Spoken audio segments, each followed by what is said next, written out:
Just hours after I buried my husband David, my phone would buzz with a call from the landlord of his rental property. His voice was frantic. He told me he found something I really needed to see, something hidden, and explicitly warned me not to tell my sister or her fiance. When I unlocked that door and saw what was inside, my entire world shattered for the second time that day. My name is Hannah. I am 33 years old, and working as a forensic accountant taught me that numbers never lie, but family certainly does. Before I continue this story, let me know where you are watching from in the comments below. Hit like and subscribe if you have ever had your family betray you in your darkest moment. The scent of white lilies and stale coffee filled the living room of my Chicago suburban home. The house David and I had bought together just 3 years ago felt vast and hollow, despite being packed with people wearing black. I stood near the kitchen island, gripping a cold ceramic mug of water, unable to feel my own fingers. My husband was gone. A sudden heart failure had taken him from me in the middle of a Tuesday afternoon. One moment we were planning our weekend grocery run, and the next I was picking out a casket. The numbness had settled over me like a heavy, weighted blanket, shielding me from the sheer terror of facing tomorrow alone. The low hum of polite condolences from David's coworkers and our neighbors faded into background noise as my mother Patricia approached. She wore a tailored black suit that looked completely untouched by the grief of the day. Her makeup was flawless, her expression arranged into a mask of mild inconvenience rather than sorrow. She sidestepped a neighbor offering sympathies and made a direct line for me. "Hannah," she said, her voice dropping to a harsh whisper that carried perfectly over the soft music playing in the background. "Did you really have to use this catering service? The sandwiches are dry, and they ran out of sparkling water 20 minutes ago. It makes us look incredibly cheap." I stared at her, trying to process the words. My brain felt like it was moving through wet concrete. "Mom, I did not choose the menu. David's firm arranged the food. We just came from the cemetery." "Well, you are still the hostess," she replied, smoothing an invisible wrinkle on her skirt. "People notice these things. You have always struggled with entertaining, but today of all days, you could have put in a little more effort." Vanessa would never have let the refreshment table look this dismal. There it was, the inevitable comparison. It did not matter that my husband of 6 years was currently being lowered into the ground. It did not matter that my eyes were swollen shut from crying, or that my hands had not stopped shaking for 4 days. In my mother's eyes, I was still falling short of the impossible standard set by my younger sister. Vanessa was 31 years old and had spent her entire adult life treating our parents' bank accounts like her personal fund. While I studied late into the night to earn my accounting degrees, Vanessa was taking gap years in Europe to find herself. While David and I saved for a down payment on this house, Vanessa was leasing luxury apartments she could not afford. Yet to my parents, Vanessa was a vibrant, creative spirit who just needed support, while I was the dull, practical daughter who was expected to manage without complaint. My father Richard joined us near the kitchen island, holding a small plate of the dry sandwiches my mother had just complained about. He did not offer me a hug or ask how I was holding up. Instead, he pulled a folded piece of paper from his inner suit pocket. "Since we have a quiet moment," my father said, glancing around the room. "Your mother and I were talking in the car ride over here. We need to finalize the seating arrangements for Lake Como." I blinked, feeling the room tilt slightly. Lake Como. "Dad, what are you talking about?" "Vanessa's wedding," my mother chimed in, her tone implying I was being deliberately slow. "It is only 2 months away, Hannah. The venue needs the final head count by Friday, and we simply cannot figure out where to put your Aunt Cheryl. She refuses to sit next to Uncle Tom." I looked back and forth between the two people who were supposed to protect and comfort me. They were standing in the home of their deceased son-in-law, surrounded by mourning friends and family, actively planning a luxury destination wedding. "You are asking me about a seating chart right now," I said, my voice trembling. "David is dead. I am standing here in the clothes I wore to his funeral, and you want to discuss Vanessa's wedding in Italy." "Do not raise your voice," my mother snapped. looking around nervously to ensure no one had overheard. Life goes on, Hannah. You cannot expect the entire world to stop spinning just because you are sad. Vanessa has been incredibly stressed about the floral arrangements and the logistics of flying everyone out. This is supposed to be the happiest time of her life. She is stressed. I repeated the words, tasting bitter on my tongue. My husband died on Tuesday. And it has been entirely about you all week, a new voice interrupted. I turned to see Vanessa walking into the kitchen. She was wearing a black designer dress with a plunging neckline that looked entirely inappropriate for a wake. She held her phone in one hand, her screen glowing with what looked like a spreadsheet. Greg, her fiance, stood just behind her, chewing loudly on a piece of cheese. He was a real estate agent who always wore suits that were slightly too tight and smiled like he was trying to sell you a timeshare. I have not been able to get Mom or Dad to focus on my vendor contracts for 3 days because they have been dealing with your crisis. Vanessa sighed, tossing her hair over her shoulder. A crisis. That was how my sister viewed the sudden tragic death of the man I loved. It was a scheduling conflict that had inconveniently overshadowed her bridal moment.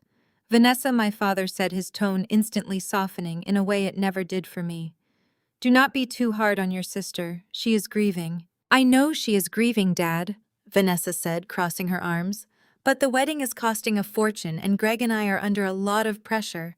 It is not fair that my big moment is being completely derailed. Your mom is right, Hannah, Greg chimed in, pointing a cracker at me. The logistics for Italy are a nightmare. Vanessa has been crying all morning about the vendor delays. You could at least help her organize the payments. I gripped the edge of the granite countertop so hard my knuckles turned white. This was the dynamic I had endured my entire life, playing out in its most grotesque form yet. When I won the state mathematics competition in high school, my parents missed the award ceremony because Vanessa was upset about not making the cheerleading squad and needed a mental health day at the spa. When David and I got married, we paid for our modest backyard wedding entirely ourselves because my parents had just funded Vanessa's ill-fated attempt to launch a fashion boutique. Every milestone I achieved was minimized to make room for Vanessa's dramatic needs. Every hardship I faced was dismissed as an overreaction so they could focus on their golden child. I apologize if my widowhood is putting a damper on your destination wedding, I said, staring directly into Vanessa's eyes. I will try to mourn more quietly so you can focus on your centerpieces. There is that famous jealousy, my mother sighed, shaking her head. You have always tried to cast a shadow over your sister's sunshine. When she got accepted into her pre-med program, you just had to announce your accounting certification the very same day. She dropped out of the pre-med program after 2 months, Mom, I pointed out, unable to stop myself. Because she realized her true passion was in event design, my father defended quickly. Which is why her own wedding needs to be spectacular.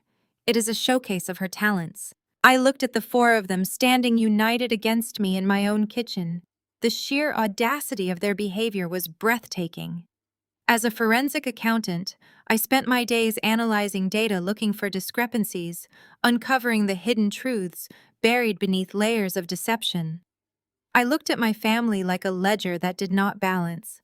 The emotional deficit was glaring. I had spent 33 years pouring love, accommodation, and understanding into these people, and the return on investment was absolutely zero. Hannah, my mother said, stepping closer and lowering her voice to a harsh, commanding tone. Just because your marriage ended in a casket does not mean you get to ruin her happy ending. You have always been jealous of Vanessa. We need you to stop wallowing and help us figure out these logistics. You are good with spreadsheets and budgets. Be useful for once instead of making everyone walk on eggshells around you. Be useful for once. The words hit me with the force of a physical blow. They did not see me as a grieving wife. They did not see me as a daughter in pain. They saw me as a free administrative assistant who was currently shirking her duties. I opened my mouth to tell them all to leave, to get out of my house and never come back. But before I could utter a single syllable, Vanessa stepped forward with an extended hand. Her palm was flat and her fingers were perfectly manicured with pale pink polish. For a brief, confusing second, I thought she was offering some sort of awkward condolence handshake. I actually started to raise my own hand to meet hers. But she did not want comfort. She gave an impatient little flutter of her fingers. "I need the paperwork, Hannah," she said as casually as if she were asking to borrow a sweater. "Or the account routing numbers. Whichever is faster for you to process today." I stared at her palm and then up at her face. "What paperwork?" "For the venue deposit," she sighed loudly, rolling her eyes at Greg, who nodded in solidarity. "David promised us the remaining $90,000 for the Villa d'Este reservation. The final wire transfer is due on Monday, and since his bank accounts are probably going into probate or whatever, we need you to just sign over a portion of his life insurance payout." Greg said there is a way to expedite a partial disbursement if the widow approves it. Greg adjusted his tie and offered that salesman's smile again. "It is a standard procedure, Hannah. Since David already committed the funds verbally, it is legally a debt of the estate. We just want to make sure his promises are honored. It is what he would have wanted."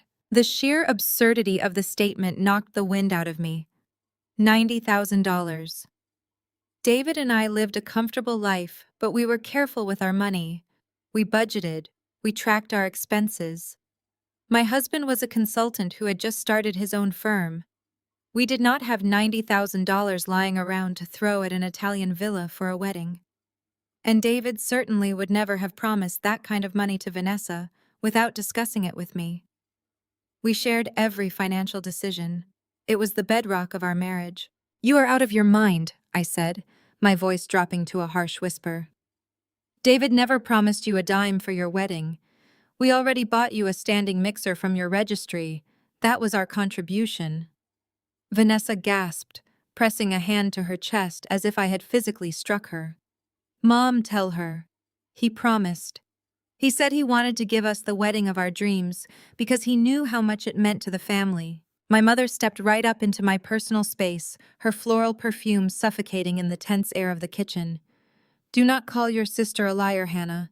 David was a generous man. He understood the importance of this event, even if you do not. He is dead, Mom," I said, my voice cracking. "My husband is dead.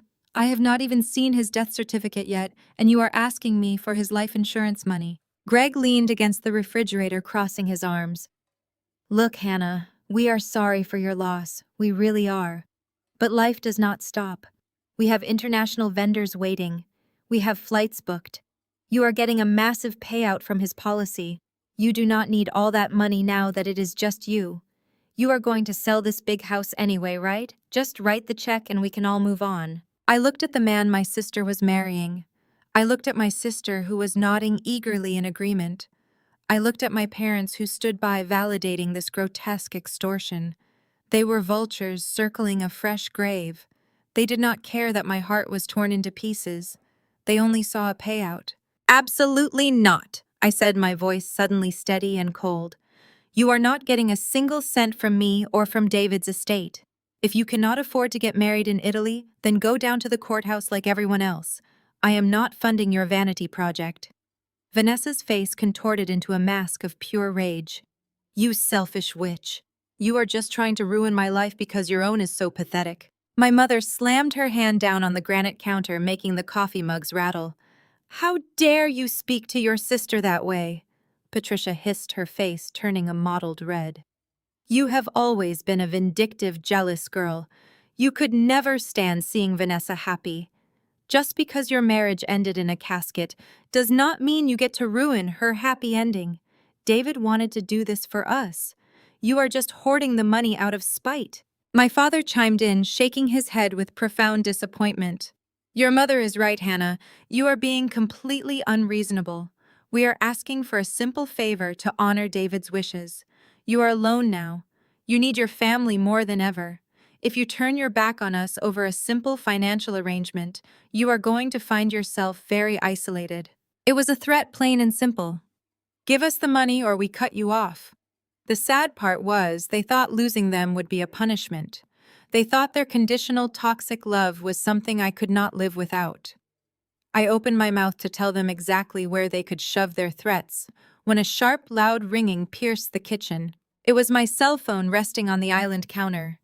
The sudden noise startled all of us. I glanced down at the screen. The caller ID displayed the name Arthur Henderson. Mr. Henderson was the owner of a small commercial property a few towns over. David had started renting a space from him about a year ago for his consulting startup. I had never actually been to the property. David said it was just a small, dusty room where he could keep his servers and hold quiet meetings away from the noise of the house. I had only met Mr. Henderson once briefly when David first signed the lease. I grabbed the phone, grateful for any excuse to break the suffocating tension in the room. "I need to take this," I said, turning my back on my family and taking a few steps toward the sliding glass doors that led to the patio. I pressed the phone to my ear. "Hello, Mr. Henderson. I am sorry to answer like this, but we just got back from the service." Hannah, his voice was strained, breathless, and tight with an urgency that immediately made the hairs on the back of my neck stand up. "I am so sorry to bother you today of all days. I really am. But I did not know who else to call." "Is something wrong with the rental space?" I asked, keeping my voice low. My mother and Vanessa were whispering furiously behind me, clearly angry that I had dismissed them for a phone call. "Hannah, listen to me very carefully," Mr. Henderson said, his words tumbling over each other.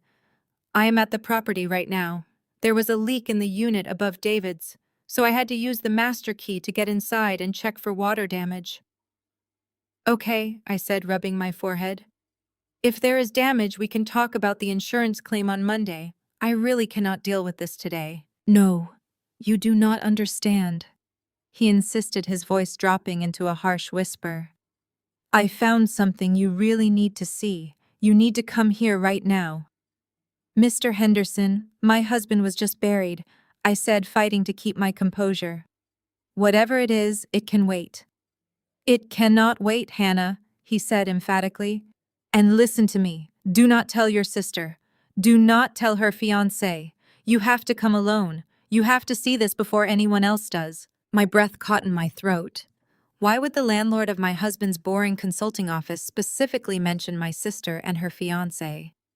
David rarely talked about Vanessa to anyone. He certainly would not have discussed her with his commercial landlord. And why was Mr. Henderson sounding so terrified? "What is in there?" I asked, my heart beginning to hammer against my ribs. "Just get here," he said. "Use the back alley entrance. I will leave the heavy metal door propped open for you. Just hurry, Hannah. Please." The line went dead. I slowly lowered the phone, staring out at the backyard. The winter frost had killed the grass, leaving everything brown and brittle. My mind was racing, analyzing the data. $90,000 demanded for a wedding. A supposedly promised wire transfer. A landlord warning me about the exact two people demanding the money. I turned back to the kitchen. My family was no longer paying attention to me. They had moved on to a new argument. Vanessa was thrusting her phone in my mother's face, complaining loudly. "I do not care what Aunt Cheryl wants," Vanessa was whining. "If she sits at table 4, she will be right next to the floral arch and her awful perfume will ruin the photos." "Greg, tell them we cannot move table 4. Greg was pacing near the refrigerator, looking annoyed. "Just put her in the back, Patricia. We need the front tables for my clients. If we are spending all this money on Lake Como, I am not hiding my best investors behind your sour-faced sister." My father was rubbing his temples. "We can move the floral arch to the left and push the seating chart down by 2 slots. It is not a tragedy," Vanessa stopped yelling. They were completely absorbed in their petty vanity. The death of my husband, the grief crushing my chest, the sheer audacity of their extortion attempt moments prior. All of it was forgotten because Aunt Cheryl's seating arrangement was the true emergency of the day. I backed away slowly. My purse and car keys were sitting on the small console table by the back door. I moved quietly my black flats, making no sound on the hardwood floor. They did not even look up. They were too busy shouting over each other about centerpieces and sightlines. I grabbed my keys, my fingers curling tightly around the cold metal. I slipped out the back door, pulling it shut behind me with a soft click that was entirely drowned out by my mother yelling about the price of imported orchids. The cold Chicago air hit my face, waking me up from the fog of grief that had paralyzed me all week. I walked briskly to my car, my mind calculating every piece of information I had. I started the engine, the heater roaring to life as I pulled out of the driveway. I left my family in my house, arguing over a wedding they expected a dead man to pay for. I drove toward the address Mr. Henderson had given me, my knuckles white on the steering wheel, desperate to find out what secrets my husband had left behind. The drive to the address took less than 20 minutes, but it felt like hours. I navigated through the gray slush of the suburban streets, leaving the manicured lawns of my neighborhood behind for a bleak industrial park on the edge of town. My mind spun through every possible scenario, trying to rationalize what a commercial landlord could possibly have found that involved my sister and her obnoxious fiance. David had always been so transparent with me. We shared passwords, we synced our calendars, and we balanced the household budget together every single Sunday morning over coffee. The idea that he had a secret life hidden in a rented office space felt entirely foreign to the man I had just buried. I pulled into a sprawling parking lot surrounded by low brick buildings with corrugated metal roofs. The address matched a long rectangular building at the very back of the complex. The front faced the street with a series of blank-tinted windows, but Mr. Henderson had specifically told me to go to the rear. I steered my car around the side of the building, bumping over icy potholes, until I reached a narrow delivery alley. A rusted dumpster sat against a chain-link fence, and halfway down the brick wall was a heavy steel door propped open by a cinder block. A man in a heavy olive-green winter coat was pacing nervously next to it. He was rubbing his gloved hands together and exhaling thick clouds of white vapor into the freezing air. I parked my car near the dumpster and turned off the engine.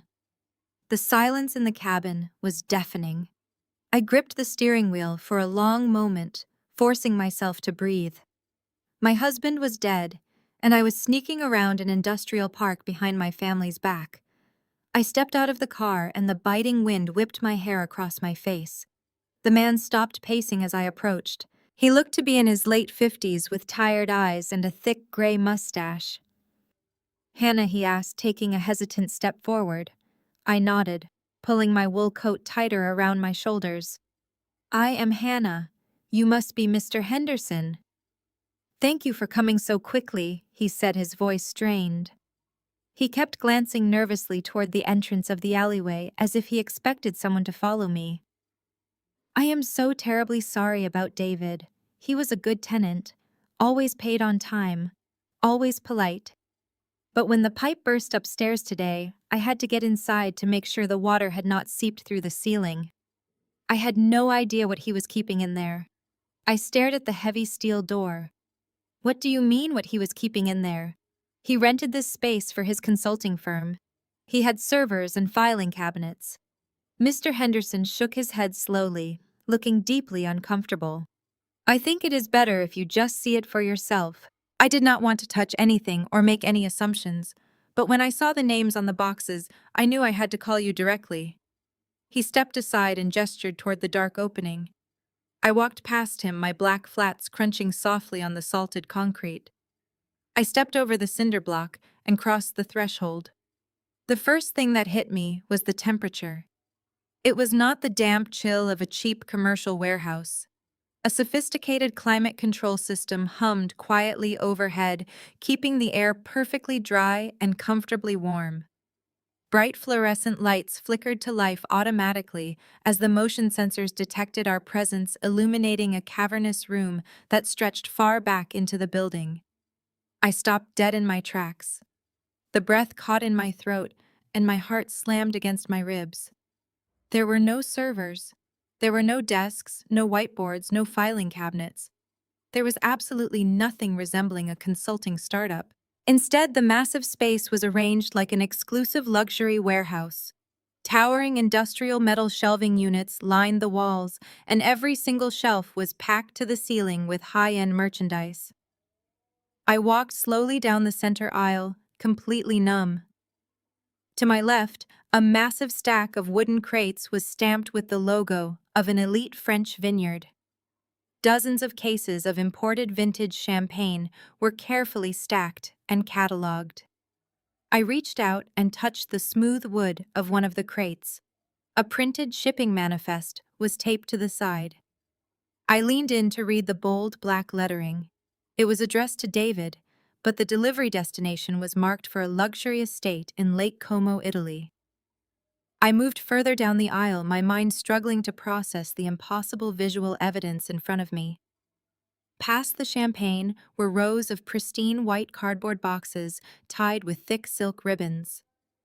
I lifted the lid off one of the boxes.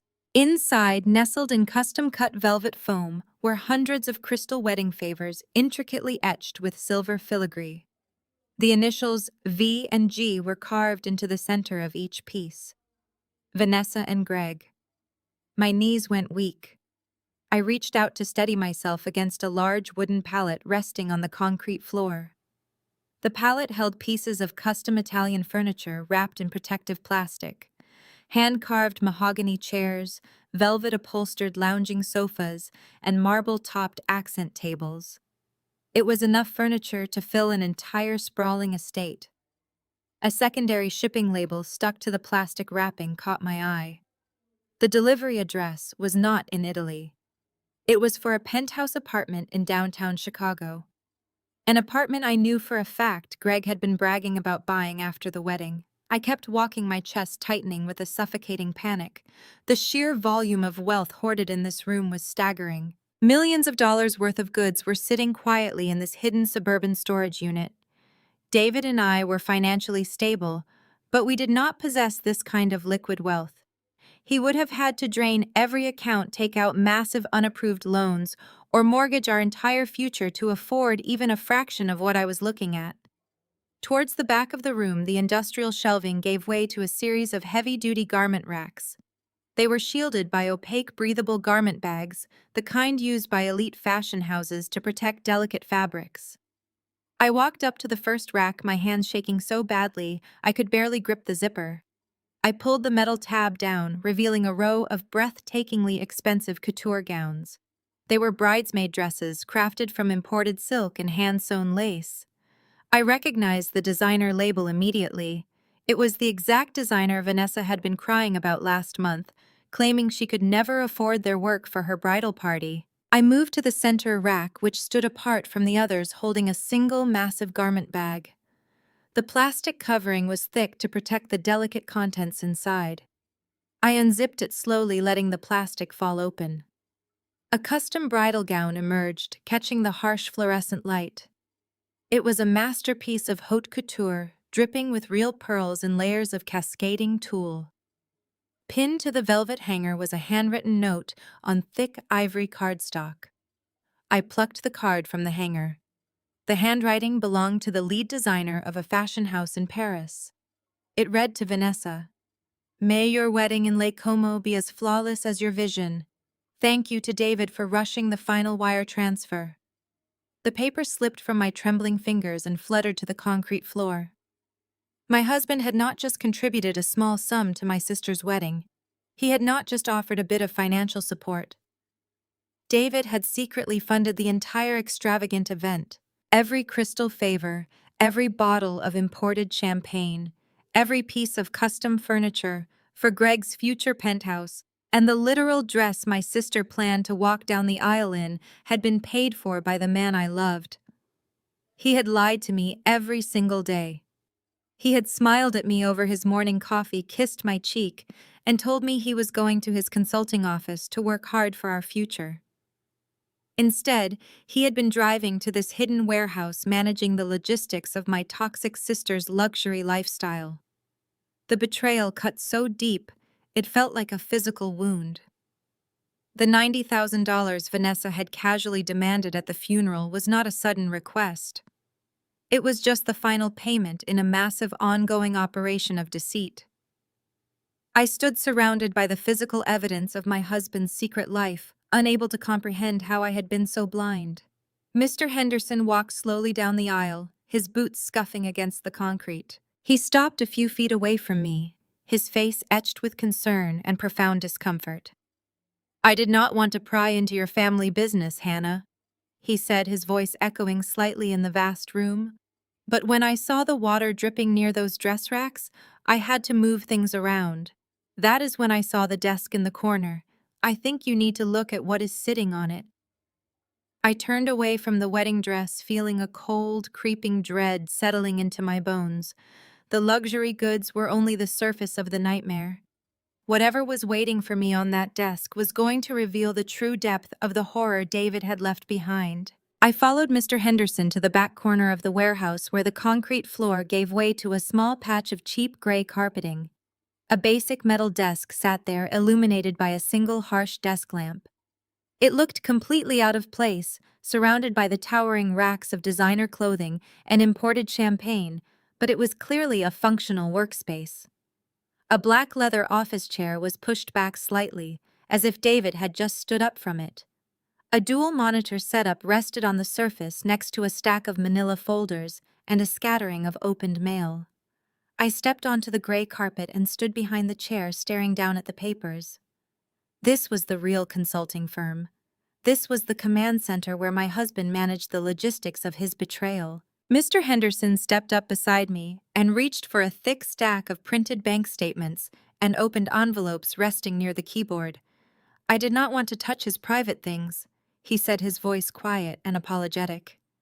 But the water from the ceiling was dripping dangerously close to the electronics. I moved the papers to keep them dry, and I saw the names on the accounts. I am so sorry, Hannah. I thought you should see the numbers yourself. He handed me the stack of papers. The top sheet was a heavy piece of cardstock from a high-end travel agency in downtown Chicago. I took the stack from his hands, my fingers brushing against the cold paper. "Thank you, Mr. Henderson," I said, my voice sounding completely detached from my body. "I need some time alone with this." "I understand," he said, backing away slowly. "I will be out by my truck if you need anything. Just take all the time you need." I listened to the sound of his heavy boots echoing across the concrete floor until the heavy steel door clicked shut, leaving me entirely alone in the massive, climate-controlled room. I pulled the black leather chair out and sat down.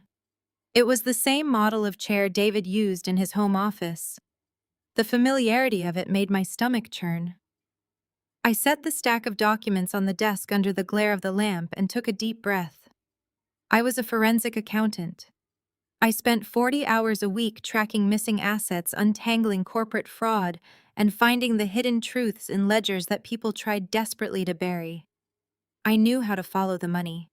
I just never expected to be auditing my own marriage. I looked at the top document. It was a finalized itinerary for a 2-week honeymoon in the Maldives, including first-class airfare, a private overwater bungalow, and chartered yacht excursions. The total cost was staggering. The billing name at the bottom was David, but the passengers listed were Vanessa and Greg. The payment had cleared just 3 weeks ago. I slid the itinerary to the side and looked at the next document. It was a credit card statement for an account I had never seen before. The balance was astronomical. I scanned the itemized charges, my trained eyes flying down the columns of numbers and dates. These were not wedding expenses. There were charges for high-end restaurants in the Gold Coast neighborhood, luxury day spas, designer boutiques, and expensive private fitness clubs. I recognized the dates. On a Tuesday, when David told me he was flying to Dallas for a client meeting, the card showed a $3,000 charge at a luxury car dealership in Chicago. I dug deeper into the stack, pulling out bank statements from a hidden checking account. The deposits were massive transfers from David's business accounts. The withdrawals told a horrifying story. There were recurring monthly payments of $6,000, labeled simply as rent. I knew Vanessa and Greg lived in a beautiful high-rise downtown, but Vanessa always claimed Greg's real estate commissions covered the cost. The bank statements proved otherwise. David was paying their rent. He was paying for the roof over their heads while I clipped coupons and stressed over our utility bills. I found lease agreements for 2 luxury vehicles, a Range Rover and a Mercedes sports car. Both leases were in David's name, but the insurance documents listed Vanessa and Greg as the primary drivers. The paper trail was meticulous and devastatingly clear. I lined the documents up across the desk, organizing them by date and account type, just as I would for a corporate client facing a federal audit. The picture that emerged was not a picture of a generous brother-in-law helping with a wedding. It was a picture of a man completely funding the lavish lifestyle of two adults who refused to work for their own success. David was paying for their groceries, their vacations, their clothes, their cars, and their entertainment. He was functioning as their personal bank, bankrolling a life of pure luxury while I lived in the dark. I picked up a wire transfer receipt from 6 months ago. It was for a $15,000 payment to an exclusive interior designer, the same designer who had furnished the items I saw wrapped in plastic near the front of the unit. Vanessa had bragged to our entire family at Thanksgiving about how well Greg's real estate investments were doing, allowing them to hire top-tier decorators. My mother had beamed with pride, telling everyone that Vanessa simply had a taste for the finer things in life. I had sat at that dinner table wearing a dress I bought on sale, feeling inadequate and small. And all along, my husband was the one signing the checks that made her boasting possible. The sheer scale of the financial drain was breathtaking. I pulled a calculator out of the top drawer of the desk and began tallying the numbers from the past 12 months alone. Rent car payments, credit card bills, cash transfers, and the wedding deposits. The total climbed higher and higher until the numbers on the digital screen blurred together. Hundreds of thousands of dollars had been siphoned away from our future to pay for Vanessa and Greg's present. How had he hidden this from me? I managed all our personal finances. I reviewed our joint accounts every week. Then I found the corporate tax filings buried near the bottom of the stack, and the missing piece of the puzzle fell into place. David had set up a complex web of shell companies and vendor accounts under his consulting firm. He was invoicing imaginary clients and routing the money through offshore holding accounts before it ever reached our joint domestic bank. He had built an elaborate financial labyrinth specifically designed to evade my professional scrutiny. He used the very skills I admired in him, his brilliant analytical mind, and his mastery of corporate finance to deceive me with absolute precision. I sat back in the heavy black leather chair, my eyes burning from the harsh light. My family had stood in my kitchen just an hour ago demanding $90,000 with absolute entitlement. Now I knew exactly why they felt so emboldened. They had grown completely accustomed to living like royalty on my husband's secret payroll. But a nagging question still remained unanswered. David was a generous man, but he was not foolish. Why would he willingly risk our marriage to fund them? I reached for another folder. It was a heavy red accordion file tucked discreetly beneath a stack of mundane utility bills. The cardboard was worn at the edges, suggesting David had opened and closed it obsessively over the past few years. I unhooked the elastic band and flipped back the heavy cover.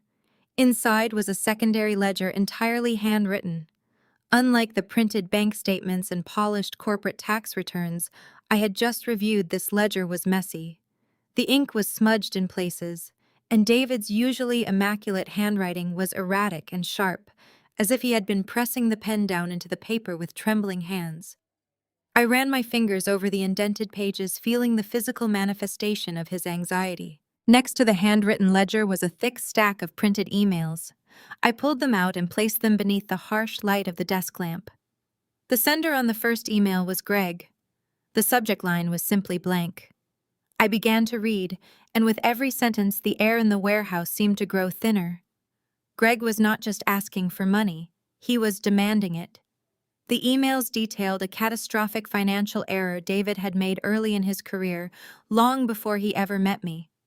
He had failed to report a massive compliance violation for a major corporate client, an oversight that could have triggered a federal investigation and completely stripped him of his licenses. It would have ruined his career, resulting in heavy fines and possible prison time. Somehow Greg had discovered the buried paperwork during a routine commercial real estate transaction involving that same client. Greg did not go to the authorities. He went to David. The emails laid out the terms of their arrangement with terrifying clarity. Greg demanded a continuous stream of hush money, framing it as a small price to pay to keep his future brother-in-law out of federal prison. And Vanessa was copied on every single exchange. My sister, the woman who had grown up in the bedroom next to mine, was not just a passive beneficiary of this extortion. She was an active participant. I found messages from her personal email account, adding fuel to the fire. She wrote things like, "David, we just want what is fair. A little help for family, and my lips stay completely sealed. You would not want Hannah to find out you built your marriage on a foundation of professional fraud, would you? She would leave you in a heartbeat." Tears hot and angry pricked the corners of my eyes. They had weaponized his love for me. They used my strict moral compass against him, convincing him that if I ever discovered his past mistake, I would abandon him. He was trapped in a psychological prison constructed by my own sister and her manipulative fiance. The payments in the handwritten ledger matched the dates of Greg and Vanessa's demands perfectly. Every time Vanessa needed a new car, every time Greg wanted to impress his friends with a lavish vacation, David transferred the exact requested amount. The extortion was relentless, draining my husband financially and emotionally. But the blackmail alone did not explain the sheer volume of cash required for the Lake Como wedding. The offshore accounts were drying up, and the venue demanded final payments. I dug deeper into the red accordion folder, pulling out a thick packet of legal documents bound by a heavy metal binder clip. The logo on the first page belonged to a major national bank. It was a property deed and a loan application. I stared at the address listed on the top line. It was my address. The home David and I had purchased together, the sanctuary, where we had painted the walls and planted a garden in the backyard. My hands began to shake uncontrollably as I flipped through the pages. It was an application for a massive second mortgage on our house. The loan amount was for $300,000. I scanned the terms, the interest rates, the amortization schedule, all the clinical details of a debt that would have crippled us for decades. Attached to the back of the mortgage application was a detailed budget for the Lake Como wedding, proving exactly where this massive influx of cash was destined to go. I flipped to the final page of the loan agreement where the signatures were required. There at the bottom of the page was David's familiar signature. And right next to it, sitting on the line designated for the Keo owner of the property, was my name. I stared at the blue ink tracing the loops and curves of my own signature. It looked incredibly authentic, but I had never seen this document before in my life. I had never sat in a bank office and agreed to leverage my home for $300,000. The signature was a forgery. A fresh wave of nausea washed over me. I looked closer, holding the paper directly under the beam of the desk lamp. The slant of the letters was slightly too rigid, the pressure of the pen too uniform. It was a masterful copy, likely traced or replicated by someone who had spent hours practicing it. And I knew exactly who had forced him to do it. The emails from Greg provided the context. Greg had arranged the financing through a corrupt contact in his real estate network, bypassing the standard in-person notary requirements. He and Vanessa had coerced David into forging my signature to secure the final massive payout needed to fund their international wedding extravaganza. They had literally stolen the roof over my head. I sat back in the leather chair, my mind reeling from the magnitude of the betrayal. They had driven my husband to the brink of financial ruin, blackmailed him into submission, and forced him to commit federal mortgage fraud. The stress of it all, the constant fear of exposure, the crushing weight of the secret debt must have been agonizing. Suddenly, the circumstances of his heart failure took on a chilling new context. The doctors had said his heart simply gave out, brought on by severe prolonged stress. Now I knew exactly who had put that stress on him. My sister and her fiance had squeezed him until his heart literally stopped beating. I closed my eyes, taking a long, shuddering breath. In the darkness behind my eyelids, the pieces of the puzzle began shifting rapidly, snapping into place with terrifying precision. I opened my eyes and looked at the date on the mortgage approval documents. The loan was in the final stages of underwriting. The funds had not been disbursed yet. The bank was scheduled to release the $300,000 to the designated accounts on Monday morning. Then the realization hit me like a bucket of ice water. The $90,000. I thought back to the scene in my kitchen just an hour ago. I remembered Vanessa's frantic energy, her demanding outstretched hand. I remembered Greg pacing nervously near the refrigerator, his salesman's smile looking strained and desperate. They had not been asking for a portion of David's life insurance out of casual greed. They were in a state of absolute panic.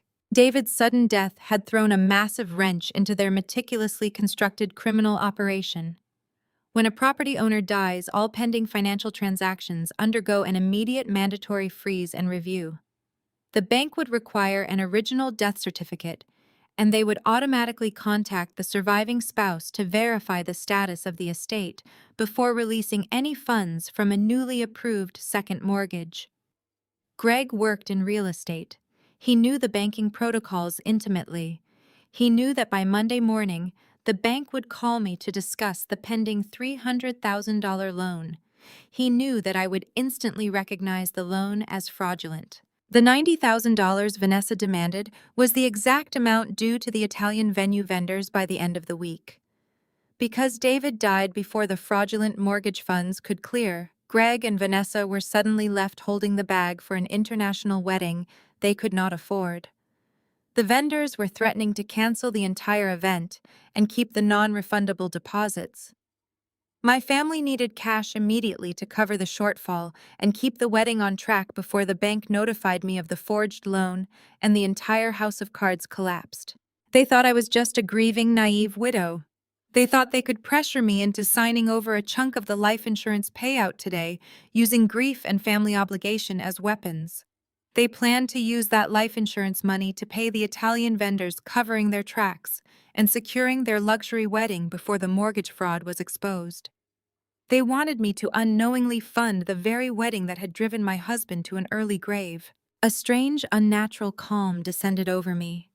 The tears stopped completely drying tight against my cheeks. The numbness that had paralyzed me since Tuesday evaporated, replaced by a cold, calculating clarity. I was no longer the shattered wife weeping over a casket. I was a forensic accountant who had just been handed the exact blueprints to a massive criminal conspiracy orchestrated by my own blood relatives. They had destroyed my husband, and they were actively trying to steal my home. They expected me to be weak. They expected me to break under the pressure of their demands. They had no idea that they had just handed me the weapon I needed to destroy them entirely. I carefully gathered the handwritten ledger, the blackmail emails, and the forged mortgage documents. I placed them all into the red accordion file and secured the elastic band. I grabbed the stack of bank statements, the shell company tax returns, and the wedding vendor invoices, tucking them securely under my arm. I stood up from the desk, pushing the black leather chair in perfectly. I looked around the massive warehouse one last time, taking in the designer dresses, the crystal favors, and the crates of champagne. My family had built an empire of lies on my husband's back. I turned off the small desk lamp, plunging the dark corner into complete darkness. It was finally time for me to burn their entire empire completely to the ground. I walked back down the center aisle of the warehouse, my footsteps heavy against the concrete. Mr. Henderson was waiting by the steel door, just as promised, his breath pluming in the freezing winter air. I clutched the red accordion file and the stack of bank statements tightly to my chest, shielding them from the biting wind as I stepped over the cinder block and back into the alleyway. He looked at my face, and his expression softened with profound sympathy. He did not ask what I had found on that desk. He did not need to. The grim reality was written in the rigid set of my jaw and the coldness in my eyes. I thanked him quietly for his discretion and asked him to secure the unit with his master key, ensuring no one else could access the space. I promised I would be in touch regarding the lease soon. I climbed into my car and tossed the thick stack of documents onto the passenger seat. The engine roared to life, sending a blast of warm air through the vents, but I could not feel the heat. The crushing, suffocating grief that had weighed down my limbs and clouded my mind all week had completely vanished. In its place was a sharp, crystal-clear rage. It was a potent, deeply focused anger that sharpened my senses and slowed my racing heart. I put the car in drive and pulled out of the industrial park, leaving the warehouse behind me. I merged onto the highway, gripping the steering wheel with steady hands. The sky above Chicago was a flat slate gray, threatening more winter weather, but my focus was entirely locked on the dashboard clock. It was early afternoon. The banks were still open. I knew my parents, Vanessa and Greg, were likely still sitting in my kitchen, drinking my coffee, and arguing over the seating arrangements for a wedding that was never going to happen. They thought I had slipped away to cry in the bathroom, or perhaps take a walk around the block to collect my fragile emotions. They believed they had the upper hand, operating under the assumption that a grieving widow was an easy target for financial manipulation. They had severely underestimated the woman David had married. I was not driving back to my suburban home to face their ambush, not yet. I needed to cut off their oxygen supply first. As a forensic accountant, I understood the mechanics of wire fraud and extortion better than anyone in my family. I knew exactly how quickly funds could vanish across international borders if the right authorizations were triggered. Greg was counting on the bank releasing that $300,000 mortgage loan on Monday morning. He needed that capital to pay the Italian vendors and cover the tracks of his massive theft. I pressed my foot down on the accelerator, weaving smoothly through the sparse afternoon traffic, heading straight for the main downtown branch of our primary bank. I pulled into the bank parking lot and gathered my purse, making sure the red file was tucked out of sight in the trunk. I only needed one specific piece of paper for this errand. I retrieved the certified copy of David's death certificate from my glove compartment. The funeral home director had handed me a sealed folder of them just yesterday. At the time, receiving those documents had felt like a physical blow, a harsh legal confirmation that my husband was truly gone. Now that heavy embossed piece of paper was my shield. I walked through the double glass doors of the bank, letting the quiet professional atmosphere wash over me. The lobby was mostly empty, save for a few tellers assisting customers at the front counter. I bypassed the standard teller line and walked directly toward the glass-walled offices reserved for account managers and loan officers. A young woman at the reception desk looked up with a polite corporate smile, asking how she could direct my inquiry today. I kept my voice perfectly level and devoid of any emotional inflection. I told her I needed to speak with the branch manager immediately regarding the estate of a deceased client and a pending mortgage application. The receptionist noted my serious demeanor and quickly picked up her phone. Within 2 minutes, a tall woman in a dark navy suit emerged from a corner office, introducing herself as Mrs. Gable and ushering me into her private workspace. Mrs. Gable closed the glass door behind us, muting the low hum of the lobby. She offered her condolences with practiced sincerity as we sat down at her polished mahogany desk. I did not waste time with pleasantries or tears. I slid the certified death certificate across the smooth wooden surface. "I need to report the passing of my husband David," I said, watching as her eyes scanned the raised seal on the document. "And I need to initiate an immediate hard freeze on all our joint banking accounts, checking savings, and the corporate accounts linked to his consulting firm." Mrs. Gable nodded solemnly, typing rapidly into her computer terminal. "Standard procedure for an estate in transition," she explained, pulling up our financial profiles on her monitor. She informed me that the accounts would be restricted to deposits only, effectively preventing any outgoing wire transfers, automatic payments, or cash withdrawals until the probate process formally commenced. I watched the screen carefully, knowing that Greg and Vanessa were likely relying on those accounts to cover their daily expenses and impending wedding deposits. By freezing the assets, I was instantly severing the lifeline David had been secretly providing them. They would not be able to pull a single cent from his accounts to fund their extravagant lifestyle. But the joint accounts were only the first step. I leaned forward, resting my hands flat on the desk. "There is a secondary matter," I said, keeping my tone strictly professional. "There is an application for a second mortgage currently in underwriting for my primary residence." Mrs. Gable clicked a few keys and nodded, confirming that a $300,000 loan was indeed pending final approval and scheduled for disbursement early next week.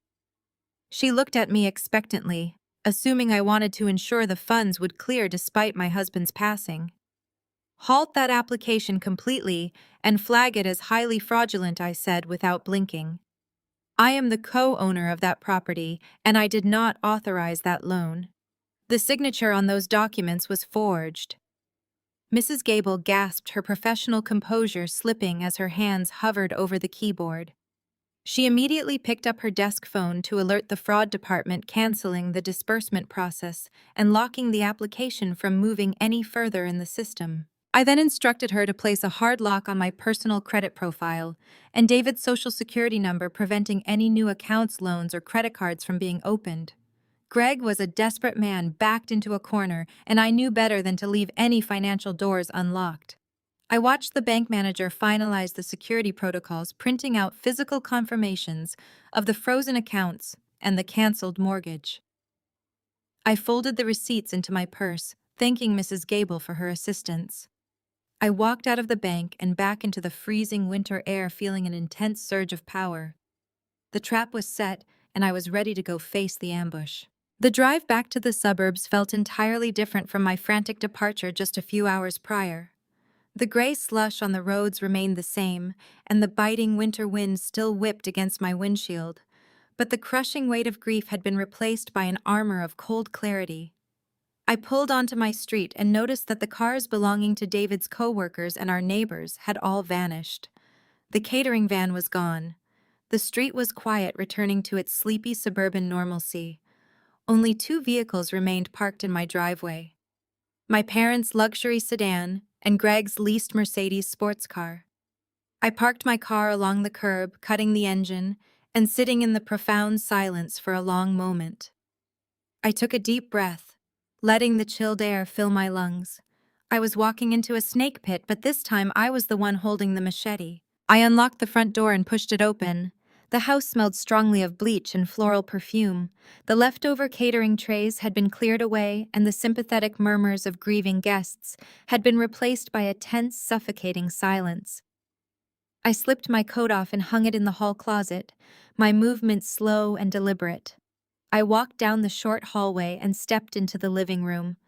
They were waiting for me exactly as I had expected. It looked like a tribunal.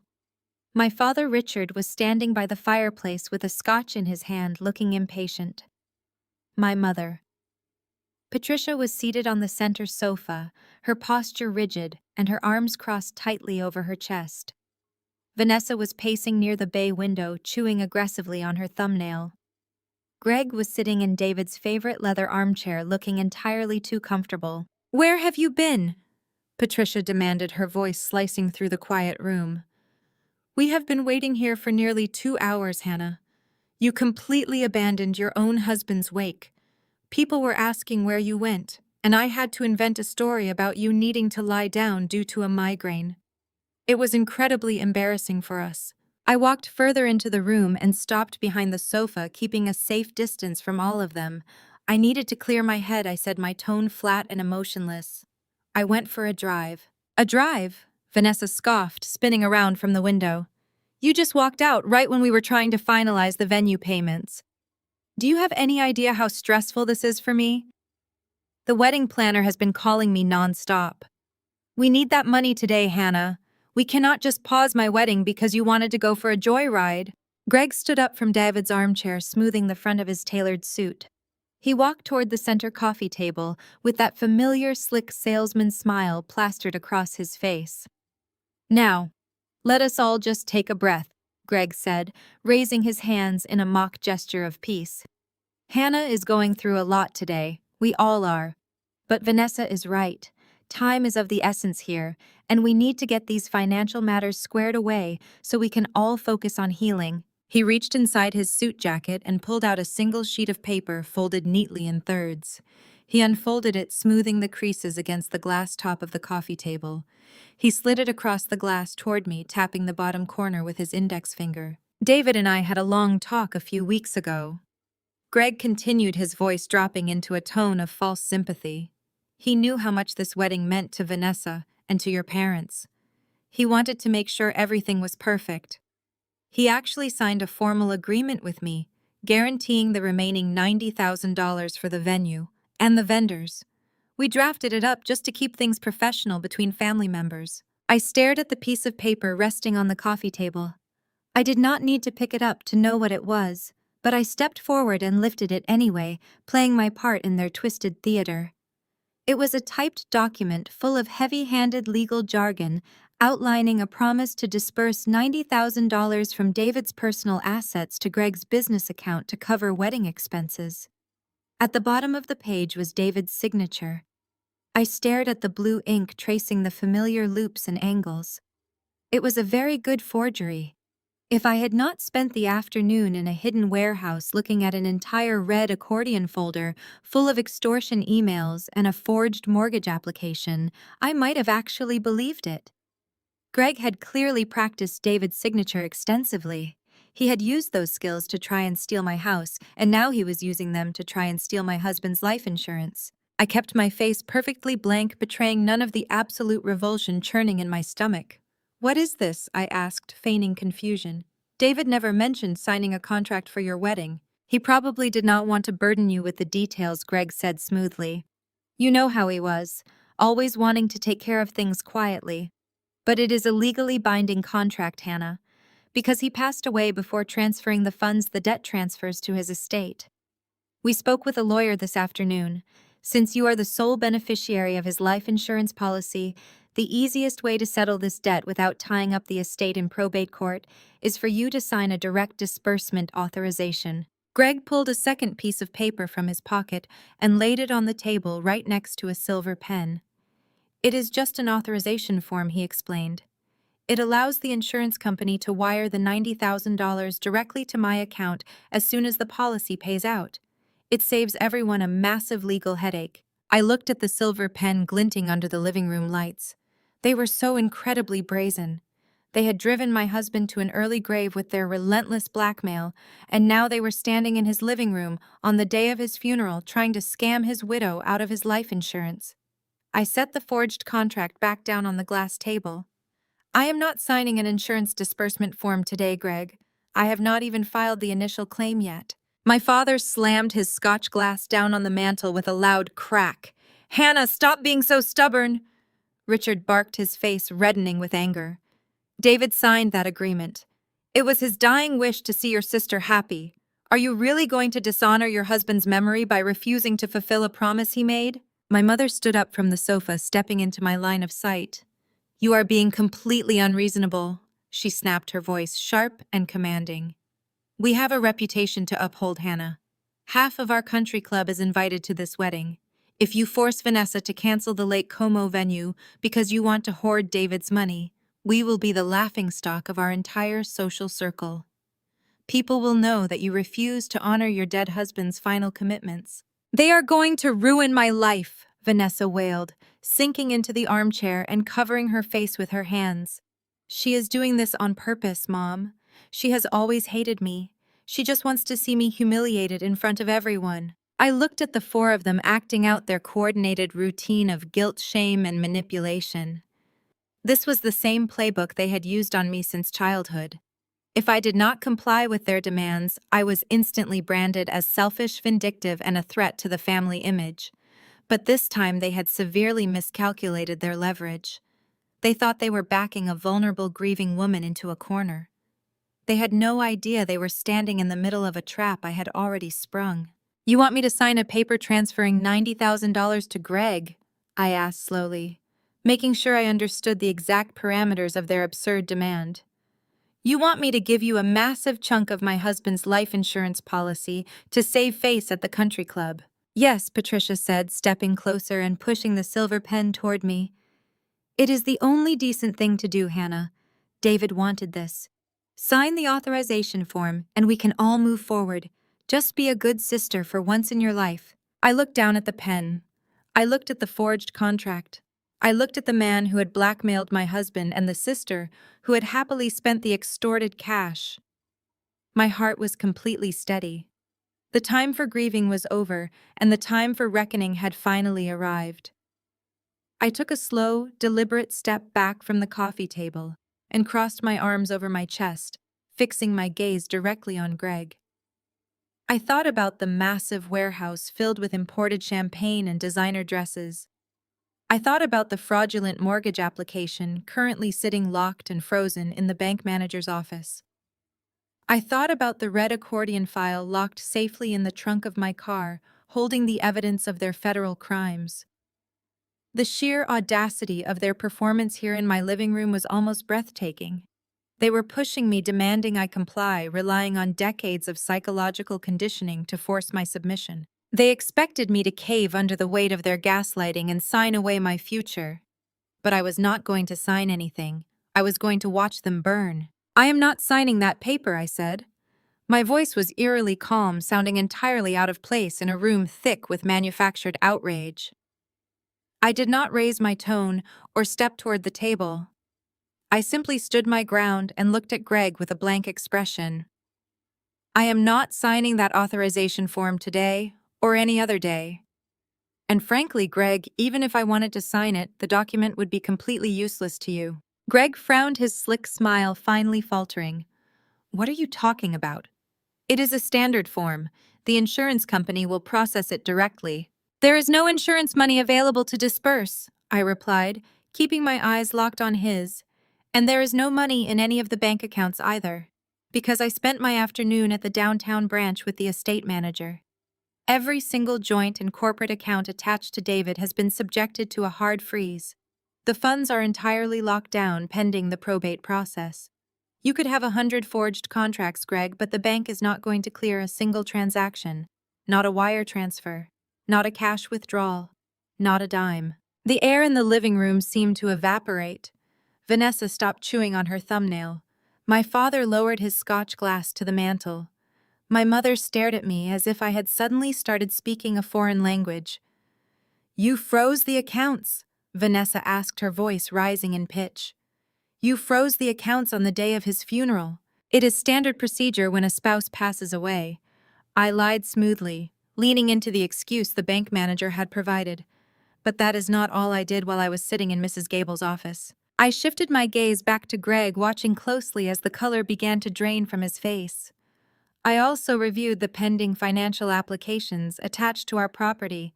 It was quite a surprise to discover a $300,000 second mortgage application sitting in the final stages of underwriting. An application that miraculously had my signature on it, even though I never walked into a bank or sat before a notary to sign it. Greg took a step backward, bumping against the arm of the leather chair. His mouth opened, but no sound came out. The salesman facade completely shattered, leaving behind the terrified expression of a man who realized his trap had just snapped shut on his own leg. "So I canceled it." I continued, my voice steady and cold. "I flagged the application as fraudulent and instructed the bank manager to halt the disbursement process permanently. That money is not coming on Monday morning, Greg. It is never coming. And since I have placed a hard lock on my credit profile and David's social security number, you will not be pulling any other financial stunts either." For 3 agonizing seconds, the room was completely silent. Then the explosion happened. "You did what?" Vanessa shrieked. The sound was so loud and piercing it made my ears ring. She lunged forward, her face twisting into a mask of pure, unadulterated panic. "Are you out of your mind? We needed that mortgage money to pay the Italian vendors. The final wire transfer is due on Monday, Hannah. If they do not get that money, they are going to cancel the venue. They are going to cancel the florist. They are going to cancel my entire wedding." "That sounds like a terrible logistical problem for you and your fiance," I said, shrugging slightly. "But it has absolutely nothing to do with me or my house." "You vindictive widow!" my father roared, closing the distance between us and pointing a shaking finger in my face. "I cannot believe you would do something so spiteful. Your sister is getting married in 2 months. David wanted to help her and you went behind our backs to sabotage the financing. You are actively trying to destroy your own family over a petty grudge." "I am not the one who forged a signature on a federal bank document, Dad," I shot back, refusing to back away from him. "I am protecting my home. If you want to fund a luxury destination wedding, you are welcome to take out a second mortgage on your own house. Leave mine alone." My mother pushed past my father, grabbing my upper arms with bruising force. "Hannah, listen to me right now," Patricia hissed, her breath smelling of white wine and mints. You are not thinking clearly. You are grieving and you are having a mental breakdown. This is a trauma response. You are lashing out at the people who love you because you cannot handle the pain of losing David. We are going to call the bank manager on Monday morning and explain that you were not in your right mind. We are going to get that application reinstated. I wrenched my arms out of her grasp, stepping back until my shoulders hit the wall. Do not touch me, I warned, my voice dropping an octave. And do not ever try to gaslight me into thinking I am crazy. I know exactly what I am doing. The application is dead. The accounts are frozen. There is no money coming from this house or this estate. It is over. Vanessa collapsed onto the floor, weeping hysterically. She beat her fists against the hardwood, pulling at her carefully styled hair. My wedding is ruined, she sobbed. It is completely ruined. We do not have $90,000 lying around. We cannot pay for the villa. We cannot pay for anything. My life is over and it is all your fault. You always wanted to ruin my life. Greg was hyperventilating now, pacing frantically back and forth near the kitchen doorway. He kept running his hands over his face, muttering under his breath. The slick confidence was entirely gone, replaced by the frantic energy of a cornered animal. He knew that the cancelled mortgage did not just mean a ruined wedding, it meant he was completely cut off from the stolen funds he needed to cover his tracks. He knew he was standing on the edge of a massive criminal exposure, but he could not say a word about it in front of my parents. He had to stand there and play the role of the disappointed fiance while internally suffocating on his own panic. You are a monster, Richard yelled, his face purple with rage. You are a cold, heartless monster. Your sister is on the floor crying her eyes out, and you are just standing there looking smug. David would be disgusted with you if he could see how you are treating us. I looked at my father, feeling absolutely nothing but contempt. David is dead because of the stress he carried, I said, letting the words hang heavily in the air. I wonder where all that stress came from. Greg stopped pacing and stared at me, his eyes wide with sudden terror. He wondered if I knew. He wondered if I had found the hidden warehouse, the imported champagne, the designer dresses, or the handwritten extortion ledger. I could see the questions racing through his mind, but I gave him nothing. I kept my face an impenetrable mask of cold indifference. I was not going to reveal my hand. I was not going to tell them about the storage unit or the blackmail emails. I was going to let them sweat in the dark. I was going to let them lie awake at night wondering exactly how much I knew and when I was going to drop the hammer. Get out of my house, I said, pointing toward the front door. Hannah, please, Patricia begged, dropping the aggressive tone and attempting to pivot back to maternal concern. You do not mean this. You are just upset. Let us stay. Let us talk about this rationally. We can figure out a payment plan. We can figure out a way to make this work for everyone. I said, get out! I repeated, my voice echoing loudly in the spacious living room. If you are not out of this house in exactly 30 seconds, I am picking up this phone and calling the police to report a home invasion. And while they are here, I might just mention the forged signature on the mortgage documents Greg brought to my house today. Greg flinched, physically backing away toward the hallway. Patricia, we need to go, he said, his voice cracking. We need to leave right now. He grabbed Vanessa by the arm, hauling her up from the floor while she continued to sob and wail about her ruined Italian villa. My father glared at me one last time, shaking his head in profound disgust, before turning on his heel and marching toward the coat closet. My mother lingered for a moment longer, looking at me with a mixture of hatred and disbelief. You will regret this, Hannah, Patricia spat. You will end up completely alone. I am already alone, I replied evenly. But at least I am not a thief. I watched them file out the front door, Vanessa still crying hysterically into Greg's shoulder. The heavy wooden door slammed shut behind them, rattling the picture frames on the hallway wall. I stood in the quiet house, listening to the sound of their car engines roaring to life in the driveway. The tires screeched against the wet pavement as they sped away, leaving me in the profound silence of my own home. My heart was pounding, but I felt an incredible surge of power. I had cut the financial cord. I had thrown them into absolute chaos. They were scrambling, terrified, and completely cut off from the wealth they felt entitled to steal. But this was only the first strike. The real destruction was yet to come. The days following the confrontation bled into a blur of relentless digital and psychological warfare. My parents did not take their eviction from my home quietly. Instead, they launched a highly coordinated, systematic campaign to completely destroy my reputation. My phone buzzed so frequently with notifications that I eventually had to leave it on silent in another room. The barrage of incoming messages was staggering. Relatives I had not spoken to in years suddenly felt entitled to text me long paragraphs expressing their profound disappointment in my behavior. Patricia and Richard were the architects of this smear campaign, taking their grievances to the very public arena of social media. My mother posted a lengthy, tearful diatribe on Facebook. She framed the entire situation as a tragedy within a tragedy. According to her narrative, David had explicitly wanted to fund Vanessa's wedding as a final parting gift to the family he loved so dearly. She painted me as a greedy, unhinged widow who had suffered a complete mental break after the funeral. She claimed I was holding my sister's happiness hostage out of pure spite and long-standing jealousy, refusing to release funds that David had supposedly set aside specifically for the Lake Como venue. The comments section under her post was a nightmare of validation from her country club friends and distant cousins. They called me heartless. They said grief was no excuse for cruelty. Aunt Cheryl left a voicemail calling me a monster for ruining what was supposed to be a beautiful celebration of love. My father reached out to my neighbors implying that I was not in my right mind and asking them to keep an eye on me because I was acting erratically. Greg and Vanessa played their parts perfectly, posting crying selfies and vaguely worded quotes about betrayal and surviving toxic family members. Vanessa even went as far as posting a video on her social media pages, directly addressing her followers.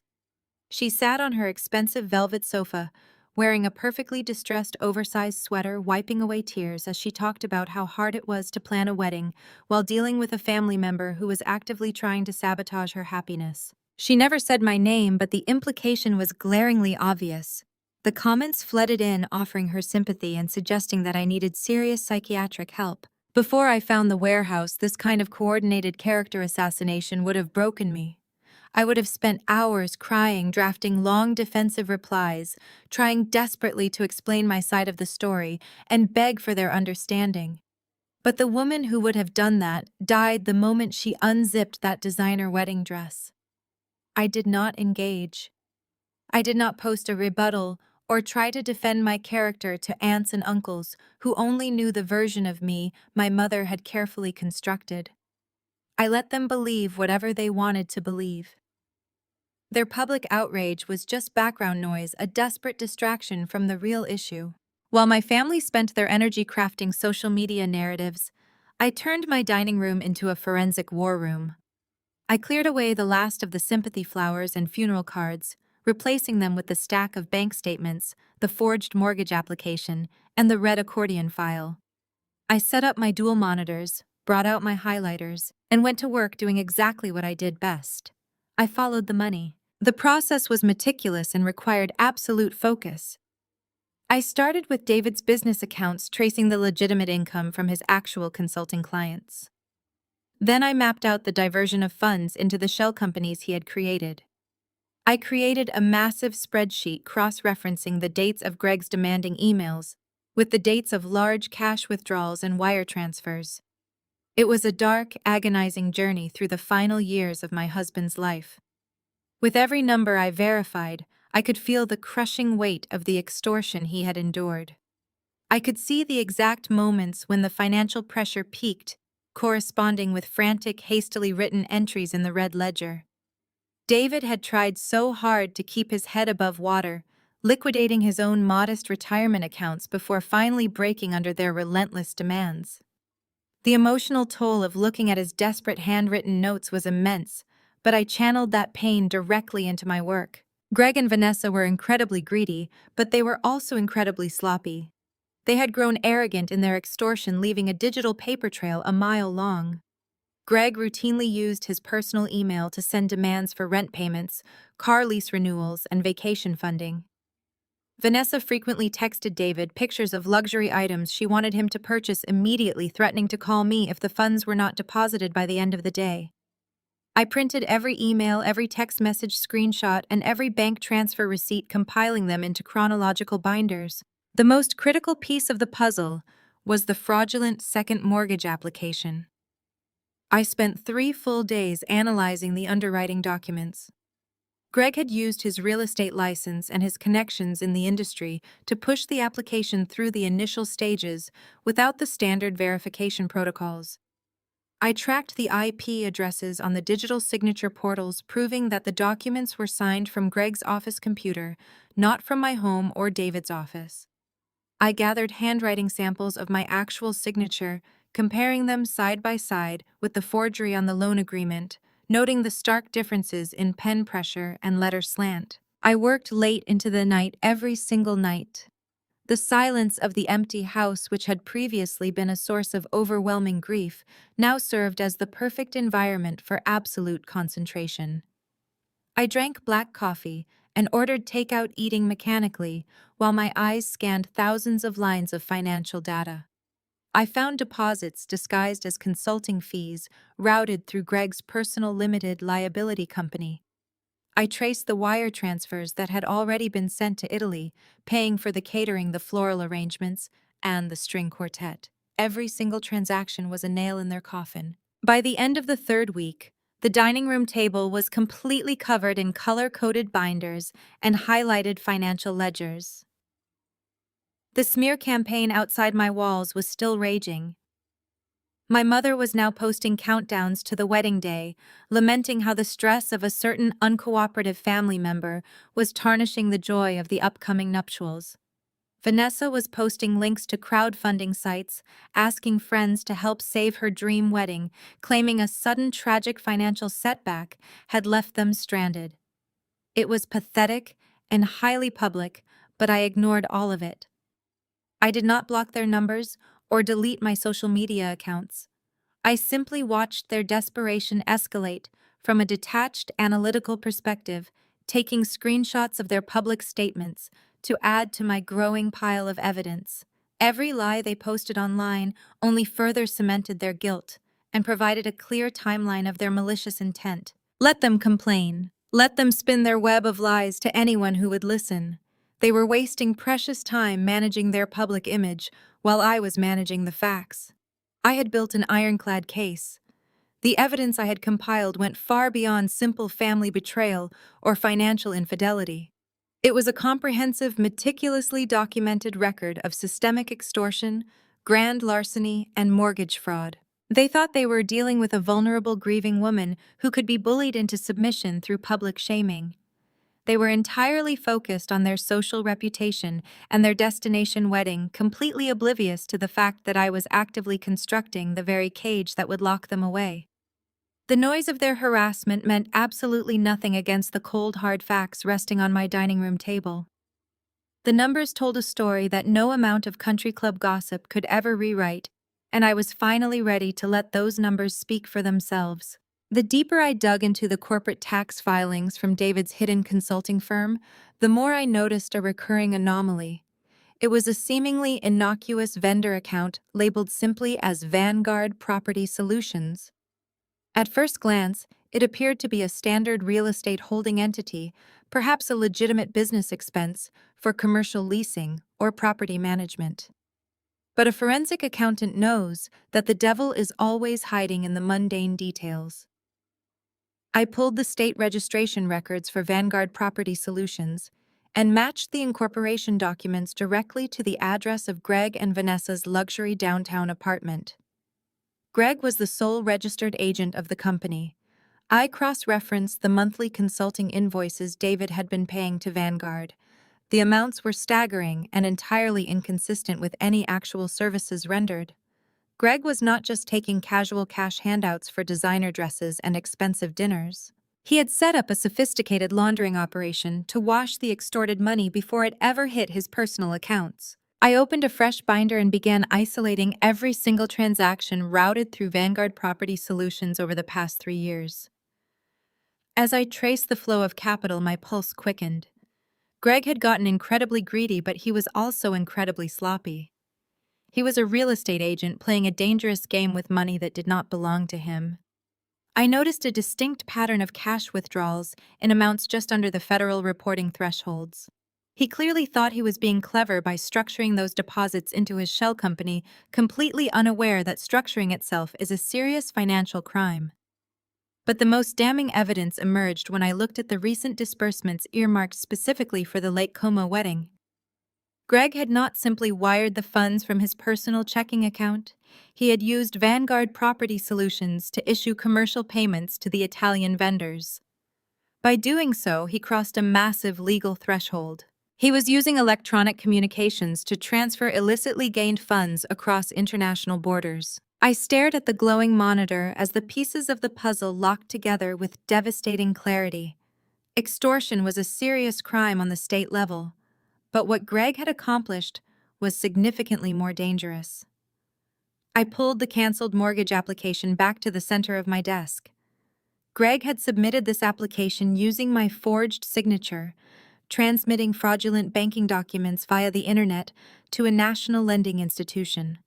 His intention was to secure $300,000 of stolen equity and immediately wire it through his shell company to foreign vendors to pay for a luxury villa, custom floral arrangements, and high-end catering.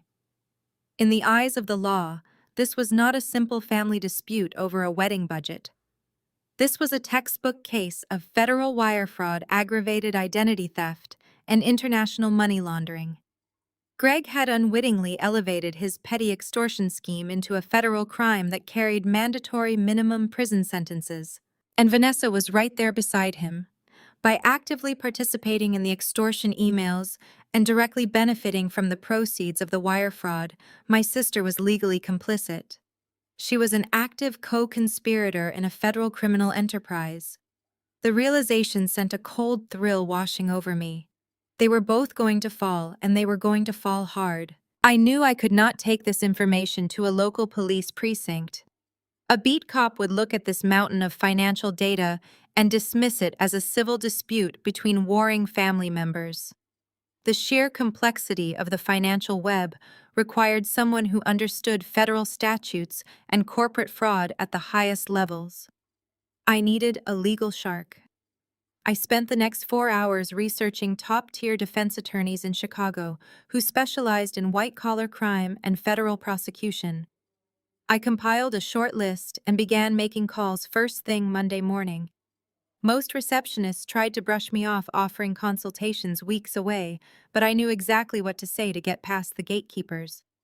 I informed them that I possessed physical evidence of an ongoing international wire fraud conspiracy involving forged federal lending documents and a newly discovered shell corporation. By Tuesday afternoon, I was sitting in the sleek, glass-walled office of William Bradley, a former federal prosecutor who had transitioned into private practice. William was a sharp, meticulously dressed man in his early 50s who looked like he did not tolerate fools or wasted time. I did not offer any emotional backstory or tears when I sat across from him. I simply opened my briefcase and handed him the executive summary I had prepared, along with the most incriminating bank statements, the extortion emails, and the forged mortgage application. William put on his reading glasses and began to review the documents in total silence. The only sound in the room was the soft ticking of a heavy brass clock on his desk and the rustle of paper as he turned the pages. I watched his eyes track the highlighted transactions, absorbing the sheer magnitude of Greg's arrogance and my sister's greed. After 20 minutes, William slowly took off his glasses and set them down on the polished wood surface of his desk. He looked at me with an expression of profound professional respect. "You compiled all of this yourself?" he asked, his voice perfectly level. I nodded, keeping my posture straight and my hands folded calmly in my lap. "I am a forensic accountant," I explained. "My husband was the victim of ruthless extortion, and my sister's fiance is the architect of the fraud. They are currently expecting me to hand over $90,000 from a life insurance policy to cover their tracks because they do not know I found the ledger." William let out a low whistle, leaning back in his heavy leather chair. "What you have documented here goes far beyond simple extortion, Hannah. The interstate transfers alone are enough to trigger a federal indictment, but the international wires to Italy elevate this to a completely different jurisdiction. The forged signature on the mortgage documents constitutes aggravated identity theft in the commission of a felony. He tapped the stack of emails. And your sister is entirely implicated. She is on paper demanding the funds that fueled the laundering operation. If I hand this over to my contacts at the Federal Bureau of Investigation, they will not just open a case. They will bring the hammer down on both of them. That is exactly what I want them to do, I said. But I need to control the timing. My family is currently attempting to humiliate me into submission. They are hosting a lavish engagement gala soon, and they expect me to attend and deliver the funds to save their wedding. I want to secure this evidence with your office today, and I want the federal authorities to have the complete file by the morning of their party. I want them to be celebrating their stolen wealth at the exact moment the government freezes their assets and prepares the indictments. William smiled a sharp, predatory smile that told me I had chosen the right attorney. We spent the next 3 hours officially retaining his services and transferring the physical evidence into the secure custody of his firm. He outlined the precise steps he would take, leveraging his relationships with federal investigators to ensure the file was prioritized. He warned me that once the machine was in motion, there was absolutely no turning back. The federal government did not care about family drama or destination weddings. They cared about prosecuting financial crimes to the fullest extent of the law. I assured him that I had never been more certain of anything in my life.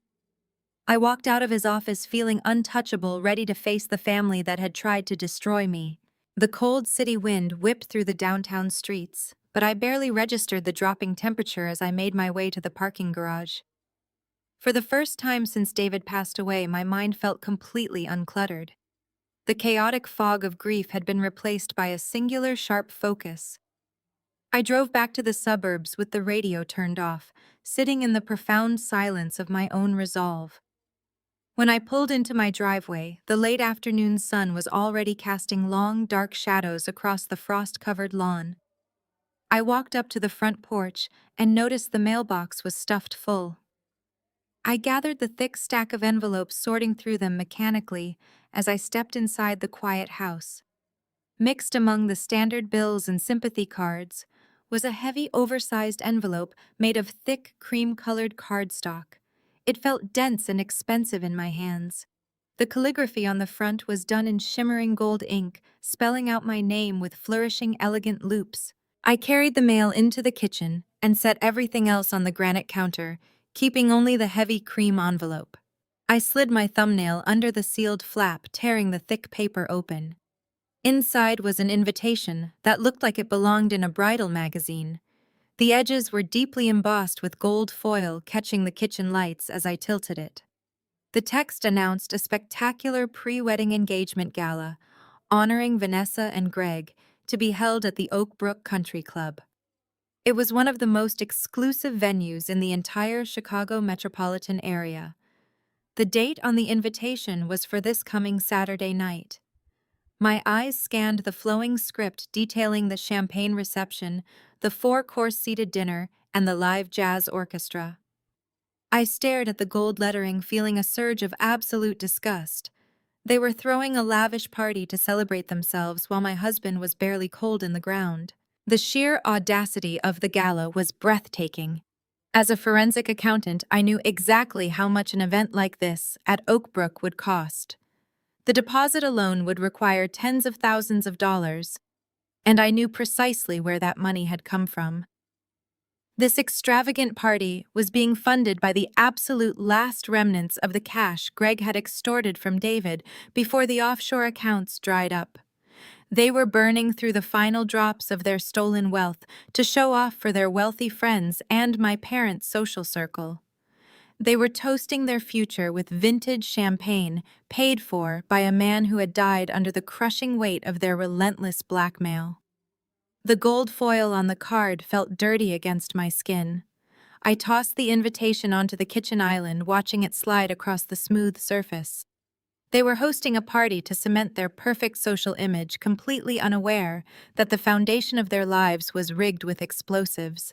My phone vibrated sharply against the countertop, breaking the quiet stillness of the kitchen.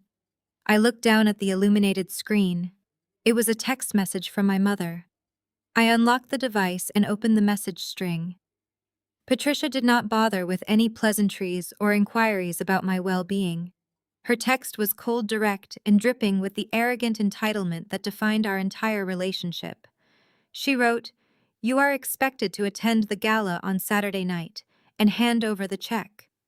Do not embarrass us by making a scene or playing the victim. Vanessa needs this night to be perfect. Dress appropriately and act like a supportive sister for once in your life. We will be waiting for you in the VIP lounge before the main reception begins to handle the financial transfer. Do not be late, Hannah." I read the message 3 times, letting the toxic words sink into my brain. The sheer manipulation was staggering.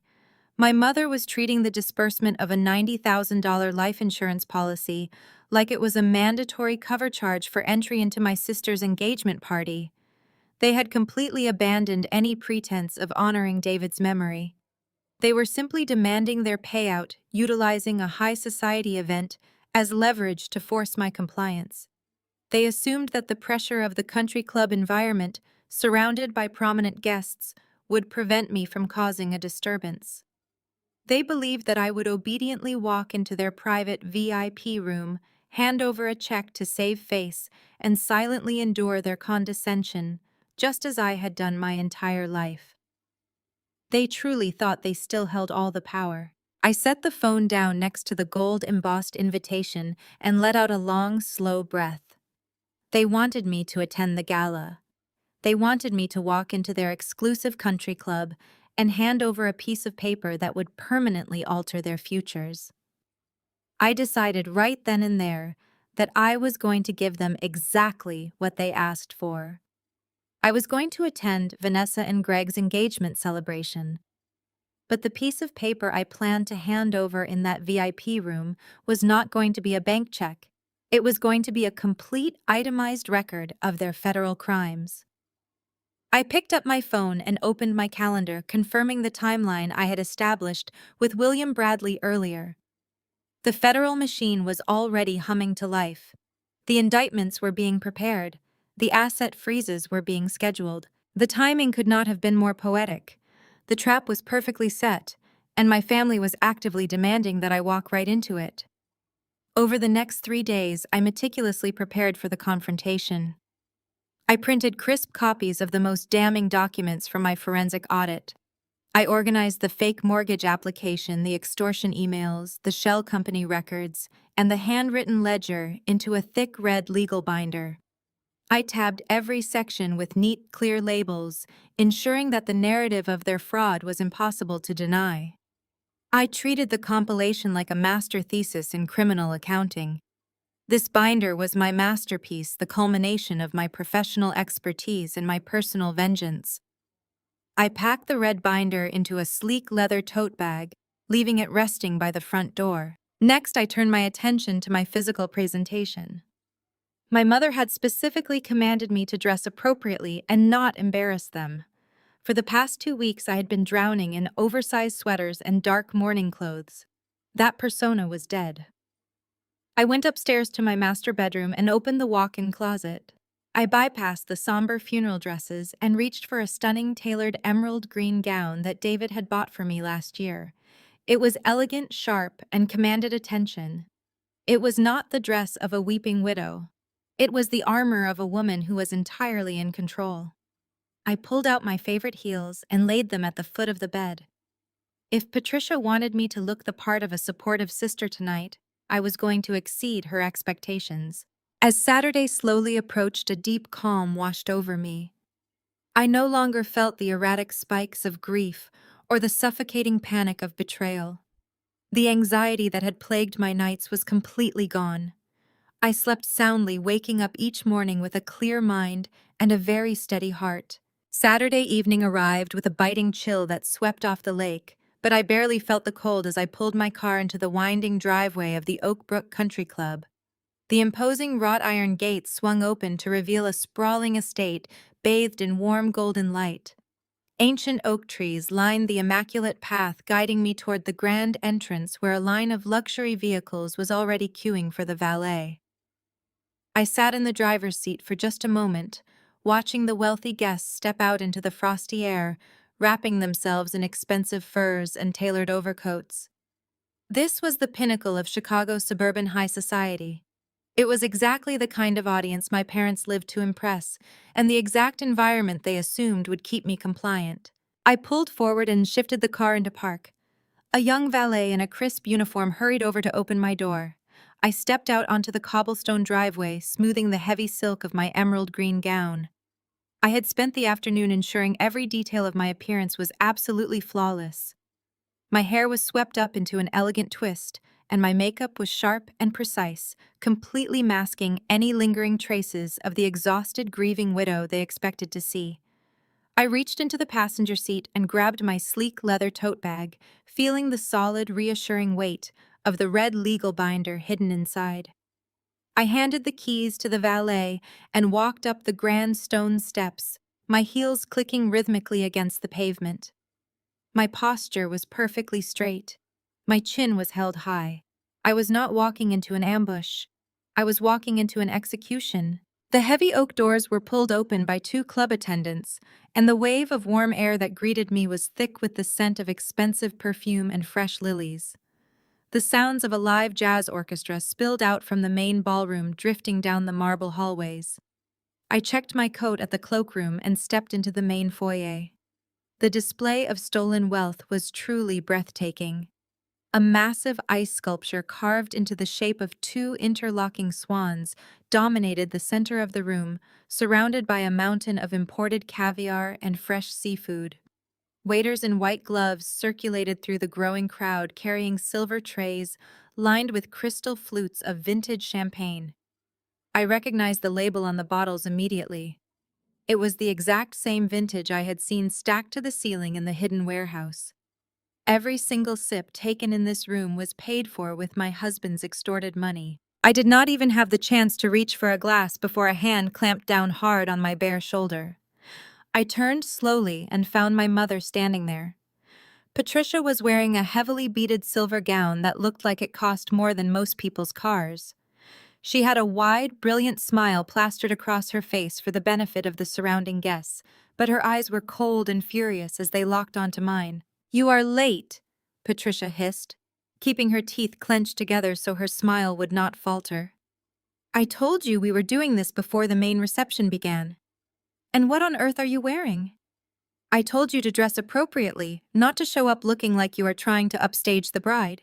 I looked down at my emerald gown and then back up at my mother's harsh face. "I am perfectly on time, Mom," I replied, keeping my voice even and pleasant. "And I think I look exactly as I should for a celebration of this magnitude." Patricia's grip on my shoulder tightened painfully, her manicured fingernails digging into my skin. "Do not start with me tonight, Hannah. We do not have time for your attitude. Just follow me and keep your mouth shut. People are watching." She turned sharply and began marching down a quiet carpeted corridor that led away from the main ballroom and the jazz music. I followed her at a leisurely pace, my leather tote bag swinging gently at my side. We passed a series of closed doors until we reached the end of the hallway, where a set of heavy mahogany double doors marked the entrance to a private VIP lounge. My mother pushed the doors open and ushered me inside, quickly pulling them shut behind us to seal out the noise of the party. The VIP room was opulent, featuring dark wood paneling, leather club chairs, and a private wet bar. My father, Richard, was standing near the bar, pouring himself a generous measure of bourbon. Greg was pacing the length of the Persian rug, adjusting his bow tie nervously. Vanessa was perched on the edge of a leather sofa, wearing a glittering white cocktail dress that looked entirely too bridal for an engagement party. The moment the doors clicked shut, all three of them turned to face me. The tension in the room was so thick, it felt like trying to breathe underwater. "It is about time," Richard growled, taking a swallow of his bourbon. "We have investors and board members waiting for us in the ballroom. We need to handle this transaction right now so we can get back to our guests." He walked over and stood next to Patricia, forming a united front. Greg stopped pacing and moved to stand behind Vanessa, resting his hands on her shoulders in a show of solidarity. They were attempting to physically intimidate me, boxing me in near the doorway. I stood my ground, clutching the handles of my tote bag, letting my eyes sweep across the four of them. "You have the check," Richard demanded, extending his hand, palm up. "I told your mother to make sure you brought the full 90,000. The venue coordinator is waiting for the wire confirmation by tomorrow morning, or they pull the plug on the Lake Como estate. Hand it over, Hannah. We are done playing games." I looked at his outstretched hand and offered a small, chilling smile. "I do not have a check for you, Dad, and I will not be writing one tonight or ever." Vanessa shot up from the leather sofa, her face contorting into a mask of pure, ugly entitlement. "Are you kidding me right now?" she shrieked, her voice echoing sharply against the wood-paneled walls. "You came all the way here dressed like some kind of runway model just to tell us no. You are deliberately trying to destroy my life because you are a bitter, lonely widow." "Vanessa, calm down," Greg urged, though his own voice was shaking with thinly veiled panic. "Hannah, please. We talked about this. David signed the contract. It is a legally binding obligation. You cannot just ignore his final wishes because you are feeling emotional. There is no contract, Greg," I said, stepping further into the room and closing the distance between us. "There is only a piece of paper with a signature you forged because your offshore accounts ran dry and you panicked." Greg flinched, taking a step back as if I had struck him. Patricia stepped forward, her face flushed red with absolute fury. "How dare you accuse him of such a thing?" she spat. "You have lost your mind, Hannah. You are completely delusional. We have tried to be patient with you. We have tried to accommodate your grief.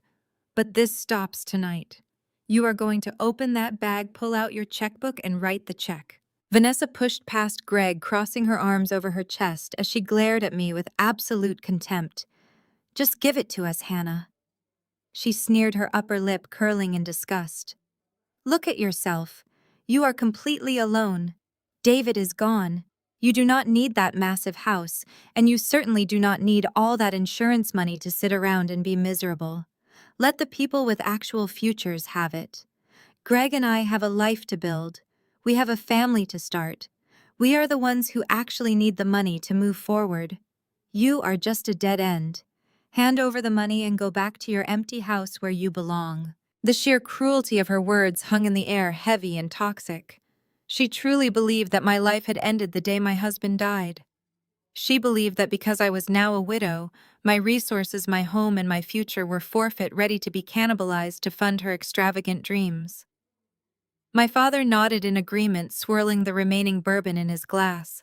"Your sister is right, Hannah," Richard said, his tone dropping into a patronizing register. "You need to be realistic about your situation. You are alone now. You do not have the capacity to manage David's estate or his assets properly. Handing over this money is the right thing to do. It honors his commitment to our family, and it allows you to step back and focus on your healing without the burden of financial complications. Give us the check, and we will make sure you are taken care of." I looked at the four of them standing together in their designer clothes, paid for by the blood and sweat of the man I loved. They were so confident in their cruelty, so absolutely certain that their coordinated bullying would break me. They had no idea that every vicious word they spoke only fueled the fire I had been tending all week. I unclasped the brass latch on my leather tote bag, reaching inside to grasp the heavy spine of the red legal binder. It was finally time to show them what an actual future looked like. I let a slow, genuine smile spread across my face as I looked at my sister. The corners of my mouth lifted, but the expression carried absolutely no warmth. I pulled the heavy leather tote bag onto the mahogany table. The brass zipper echoed sharply in the quiet room as I pulled it open. I reached inside, grasping the thick spine of the red legal binder I had spent days meticulously compiling. I hauled it out and dropped it flat onto the wood surface. It landed with a dense, heavy thud, making the crystal glasses on the wet bar vibrate. "What is that?" my father asked, staring at the red cover. I rested my hands gently on top of the binder, feeling the cool plastic beneath my palms. "No, Dad," I said. "I brought a complete accounting of my husband's final years. I brought the truth. I looked directly at Greg, whose eyes darted nervously toward the door. You see, Greg, I received an interesting phone call on the day of David's funeral from Arthur Henderson. The name hit him like a physical strike. Greg swallowed hard, his Adam's apple bobbing sharply against his tight collar. Mr. Henderson had a plumbing emergency at his commercial property. I continued, my voice smooth and conversational. He had to enter the unit David was renting.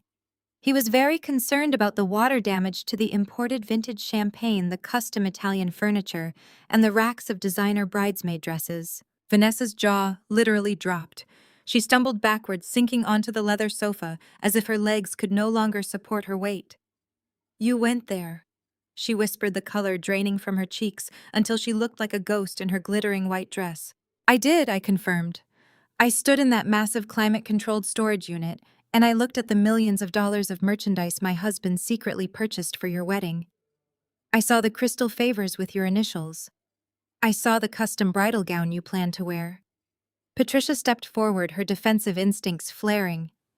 David was generous. He wanted Vanessa to have a beautiful day. He bought those things because he loved our family. He did not buy those things out of generosity, Mom, I said, my voice hardening. I flipped the heavy red cover of the binder open, revealing the first set of tabbed documents. He bought them because he was being mercilessly extorted. I turned to the section labeled Communications and slid a stack of printed emails across the mahogany table toward my father. I suggest you read those, Dad. They are from Greg's personal email account to David's private server. In them, Greg outlines a catastrophic compliance error David made early in his career. An error that could have cost him his licenses and his freedom. Greg discovered it during a commercial real estate transaction and decided to use it as leverage. He demanded a continuous stream of hush money, threatening to expose David to federal regulators and to me. I pulled out another stack of papers and tossed them next to the first.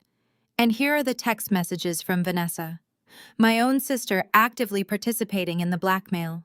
She reminded David constantly that if I ever found out about his professional mistakes, I would leave him. You used my strict moral compass to build a psychological prison around my husband. You squeezed him for thousands of dollars every single month to pay for your luxury downtown apartment, your leased sports cars, and your designer clothes. My father picked up the top email, his hands shaking slightly as he read Greg's demanding words. His face turned an unhealthy shade of purple. He looked up at Greg, who had backed himself completely against the wet bar. Greg, is this true? Richard demanded, his voice trembling with a mixture of shock and rage. Did you blackmail David? Greg held up his hands, his palms facing outward in a gesture of desperate surrender. Richard, it was a business arrangement. He stammered, his slick salesman persona entirely vanished. David made a mistake. We were just keeping things quiet within the family. We were protecting him. Protecting him? I asked, pointing down at the open binder. You literally bled him dry. I turned to the next tab and pulled out the color copies of David's handwritten ledger. Here is his personal accounting of the extortion. Every single payment he made to keep you quiet is documented right here. You drained his legitimate income. You forced him to liquidate his modest retirement accounts. When that was not enough, you drove him to set up shell companies and route funds through offshore accounts, just to keep up with your relentless demands for more cash. The stress of managing this massive financial fraud is exactly what caused his heart to fail. You killed him, Greg. Vanessa was crying silently now, tears ruining her perfect makeup. We did not know he was going to die. She sobbed into her hands. We just needed the money for the venue.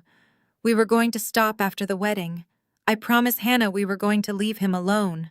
I turned the pages of the binder until I reached the final heavily tabbed section.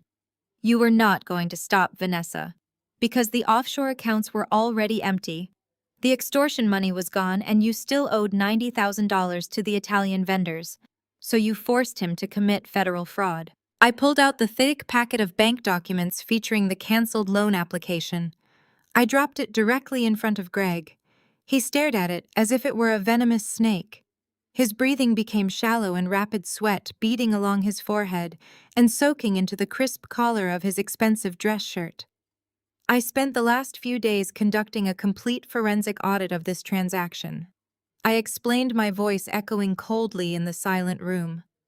This is a $300,000 second mortgage application for my primary residence. Greg used his real estate licenses and corrupt industry connections to bypass the standard in-person notary requirements. And right there on the final page, sitting next to David's signature, is my forged signature. My mother gasped, bringing a trembling hand to her mouth. She stumbled backward until her back hit the heavy wooden doorframe. She looked at Vanessa, then at Greg, her eyes wide with mounting terror. "A forged signature," she whispered. "Greg, you forged a bank document." "I did not," Greg said, his voice cracking into a high-pitched whine. "David signed it." "David signed your name, Hannah. I swear I did not forge anything. I just processed the paperwork." "It simply does not matter who actually held the pen," Greg I countered. "You organized the entire illegal financing scheme yourself. You intentionally submitted the fraudulent banking documents directly through a major federal lending institution today. Your intention was to extract $300,000 of stolen equity from my house and wire it immediately to your shell company, Vanguard Property Solutions. That is why you were demanding the life insurance money today," I said, looking directly at Vanessa. "Because David died before the fraudulent mortgage could clear. The bank froze the transaction, and suddenly you were left holding the bag for an international wedding you could never afford on your own. You needed my $90,000 to pay the Italian vendors and secure your tracks perfectly forever." Greg stood frozen against the wet bar. The color had completely washed out of his face, leaving his skin a sickly gray under the warm country club lighting. His eyes darted wildly around the room, searching for an exit that did not exist. He looked at the heavy red binder resting on the mahogany table. I could see the exact moment his panic overrode his rational thought process. He truly believed that if he could just destroy the physical papers sitting in front of him, the entire nightmare would simply vanish. He let out a strange, guttural sound that was half sob and half growl. He lunged forward, shoving past Vanessa so hard she stumbled into the arm of the leather sofa. His expensive dress shoes slipped slightly on the Persian rug, but he caught his balance and threw his entire body weight toward the table. He reached out with both hands, grabbing the thick spine of the binder. His fingers scrambled frantically against the plastic cover. He knocked over one of the empty crystal highball glasses, sending it crashing to the floor, where it shattered into a dozen glittering pieces. I did not flinch. I did not scream or try to wrestle the binder away from him. I had anticipated this exact reaction. I simply took a calm, deliberate step backward, placing myself safely out of his reach. Greg pulled the heavy binder to his chest, clutching it like a life preserver. He was breathing heavily, his chest heaving under his tailored suit jacket. He glared at me with wild, desperate eyes, expecting me to fight him for the evidence. "Tear it up, Greg," I said, my voice smooth and perfectly level. "Throw it in the fireplace. Burn every single page if it makes you feel better." Greg hesitated, his knuckles white as he gripped the binder. "You think you are so smart?" He spat saliva flying from his lips. "You think you can just walk in here and ruin my life? I am going to shred these papers, and then I am going to sue you for defamation." "You have no proof, Hannah. It is just your word against mine." I offered him a slow, chilling smile. "Did you really think I would walk into a room full of hostile people carrying the only copies of my evidence?" I asked, tilting my head slightly. "Did you honestly believe a forensic accountant would be that careless?" The wild defiance in his eyes flickered. He looked down at the red binder in his hands, then back up at my face. "That is just a copy, Greg," I said, letting the reality of his situation crash down on him. "A very nicely organized copy meant entirely for your viewing pleasure tonight. The original handwritten ledger, the authenticated bank statements, the actual forged mortgage application, and every single extortion email you ever sent to my husband have already been secured. Secured where my father demanded, his voice tight with mounting dread. Richard was a businessman. He recognized the tone of a negotiation that had already been lost." I turned my gaze to my father. "I retained the services of William Bradley on Tuesday afternoon. He is a former federal prosecutor who now specializes in white-collar crime and corporate fraud. He found your future son-in-law's financial labyrinth to be incredibly amateurish. We spent hours preparing the executive summary. And at 8 o'clock this morning, while the four of you were probably picking up your formal wear for this ridiculous party, Mr. Bradley handed the original documents directly over to his contacts at the Federal Bureau of Investigation and the Internal Revenue Service. The heavy red binder slipped from Greg's trembling fingers. It hit the mahogany table and slid off, landing on the carpet with a dull thud. His legs gave out completely. He sank to his knees amidst the shards of broken crystal, completely oblivious to the glass. "You went to the feds," Greg whispered, his voice hollow and broken. "You committed a federal crime," I corrected him. "You used electronic communications to transfer illicit funds across international borders. You forged a signature on lending documents to extract equity from a property across state lines. The FBI is investigating the wire fraud and aggravated identity theft.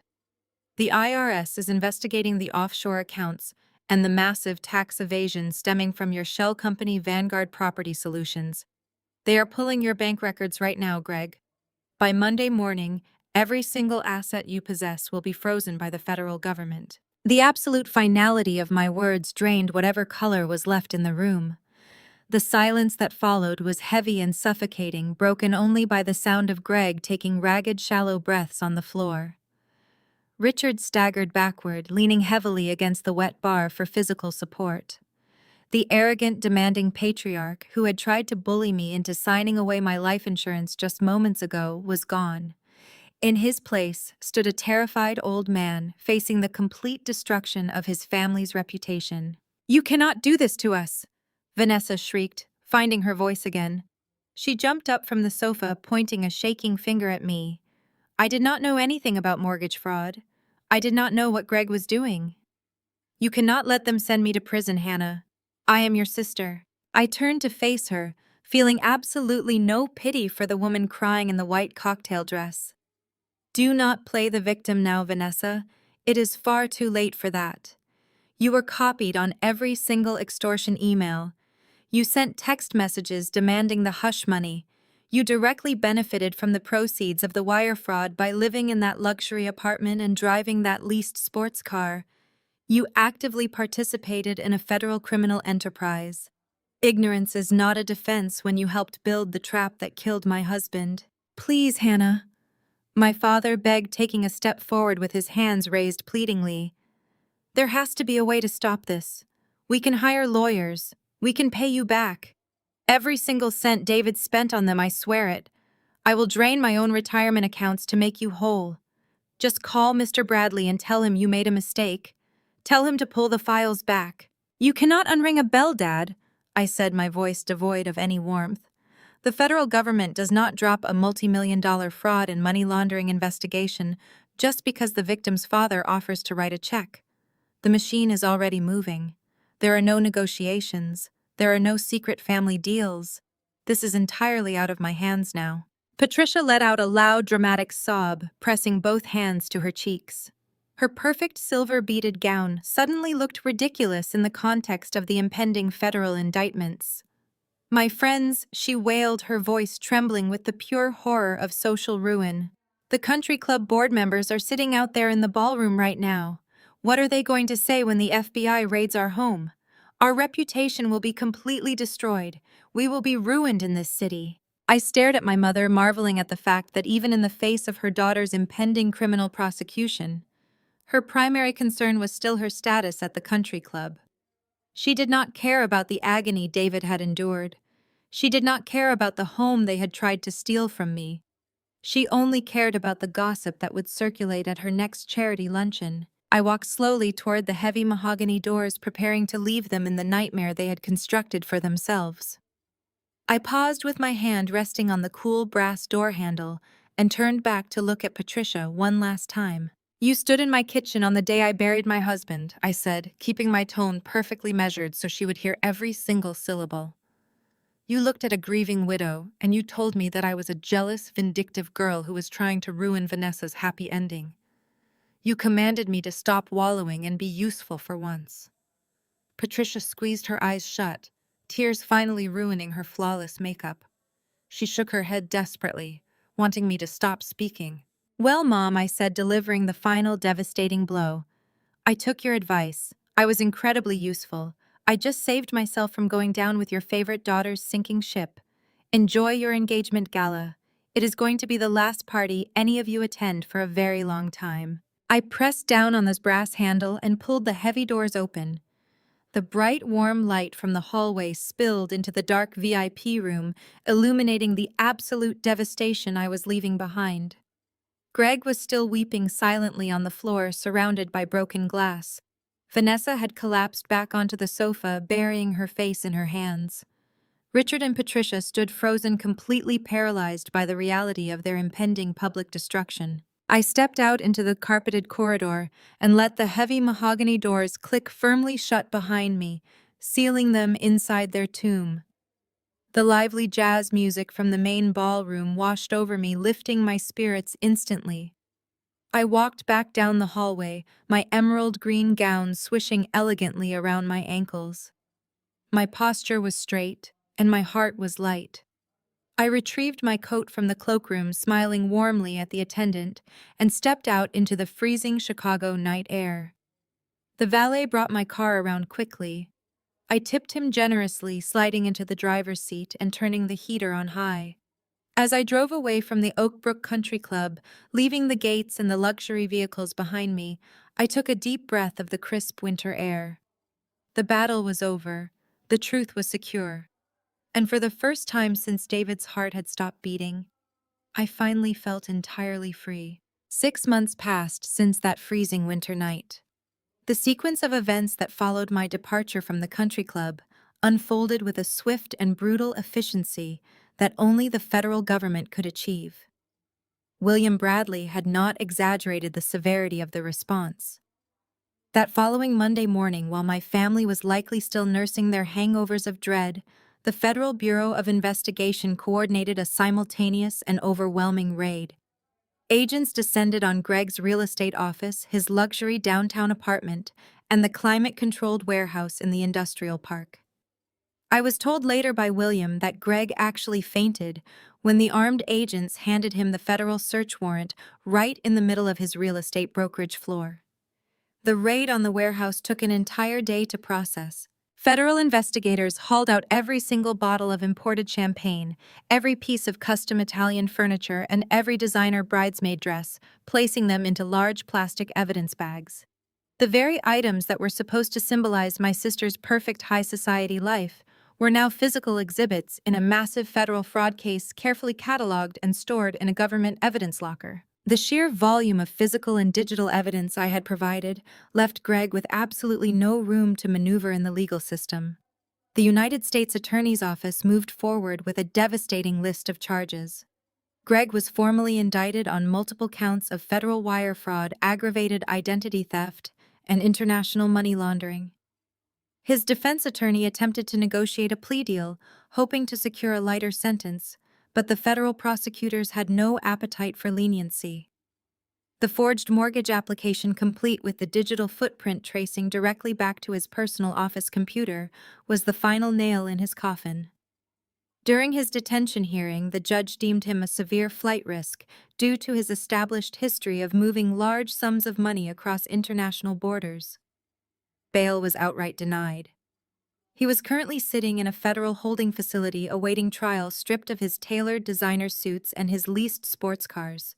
He traded his luxury penthouse for a concrete cell, facing a mandatory minimum sentence that would consume the absolute best years of his life. Vanessa did not escape the blast radius of the investigation. Her delusion that she could play the innocent bystander or the victim of a controlling partner evaporated the moment the federal investigators subpoenaed her personal electronic devices. The digital trail of her extortion was entirely undeniable. The text messages demanding hush money, the emails coordinating the logistics of the Italian vendors, and her direct complicity in blackmailing my husband over his past professional mistake were read aloud into the public record during Greg's initial court appearances. The prosecution painted a clear picture of a woman who knowingly terrorized her brother-in-law to fund her own vanity. She was formally charged as a co-conspirator in the extortion scheme, and an accessory to wire fraud. The Lake Como wedding was obviously canceled immediately, but the financial devastation of her choices remained entirely her burden. Because the fraudulent mortgage application was frozen and canceled, Vanessa was held personally liable for the remaining vendor contracts she had so eagerly signed. The Italian villa management and the luxury overseas caterers kept every single cent of the non-refundable deposits and pursued her relentlessly through international debt collectors for the outstanding balances she had guaranteed. Drowning in hundreds of thousands of dollars of debt and facing impending criminal trials, Vanessa was unceremoniously evicted from her luxury high-rise apartment. Her wealthy friends suddenly stopped returning her calls, and her social media accounts were taken down after the comment sections became flooded with people mocking her criminal downfall. She had no choice but to pack her remaining designer clothes into heavy black garbage bags and move back into my parents' house. The favored golden child was now a disgraced criminal suspect sleeping in a subterranean basement bedroom without a dime to her name and a federal ankle monitor secured to her leg. Patricia and Richard managed to avoid direct criminal charges as they had not actively participated in the wire fraud or the blackmail emails. But the court of public opinion was far less forgiving and far more ruthless than the federal justice system. Federal indictments are matters of public record, and white-collar crime involving prominent high society figures is irresistible fodder for local journalists and neighborhood gossips. The details of the extortion, the secret warehouse, and the forged mortgage application were splashed across the front pages of the Chicago business journals and discussed endlessly on local news broadcasts. More importantly, the transcripts of the preliminary hearings revealed their coordinated attempt to extort me on the day of my husband's funeral. The story of wealthy suburban parents trying to aggressively force their grieving daughter to sign over life insurance money to protect their social standing became the ultimate scandal of the season. The social fallout for my parents was instantaneous and absolute. The prestigious country club board of directors convened an emergency meeting regarding the scandal. They quietly but firmly mailed a formal letter requesting that Patricia and Richard resign their memberships immediately, citing a direct violation of the club's moral conduct and reputation clauses. They were politely uninvited from every upcoming charity gala, every dinner party, and every exclusive social event they had spent decades cultivating. My mother, who had built her entire identity and self-worth around her pristine social standing, suddenly found herself a complete pariah in her own community. She could not even walk into her favorite upscale grocery store or her preferred hair salon without enduring the harsh whispers and judgmental stares of women she used to consider her close peers. The social shame became so suffocating that they eventually had to dismiss their housekeeper and their landscaping service simply to avoid having people on the property. My parents were trapped in a massive, empty suburban house with the blinds drawn tightly closed, isolated from the world they worshipped, while their disgraced daughter hid in the basement below them. While their carefully constructed world burned to ash, I quietly went about the deliberate business of rebuilding mine. The probate process for David's estate moved smoothly and quickly once the federal authorities formally cleared the assets, proving they were entirely untainted by Greg's laundering operation. I received the full life insurance payout without any further interference or delay from the insurance company.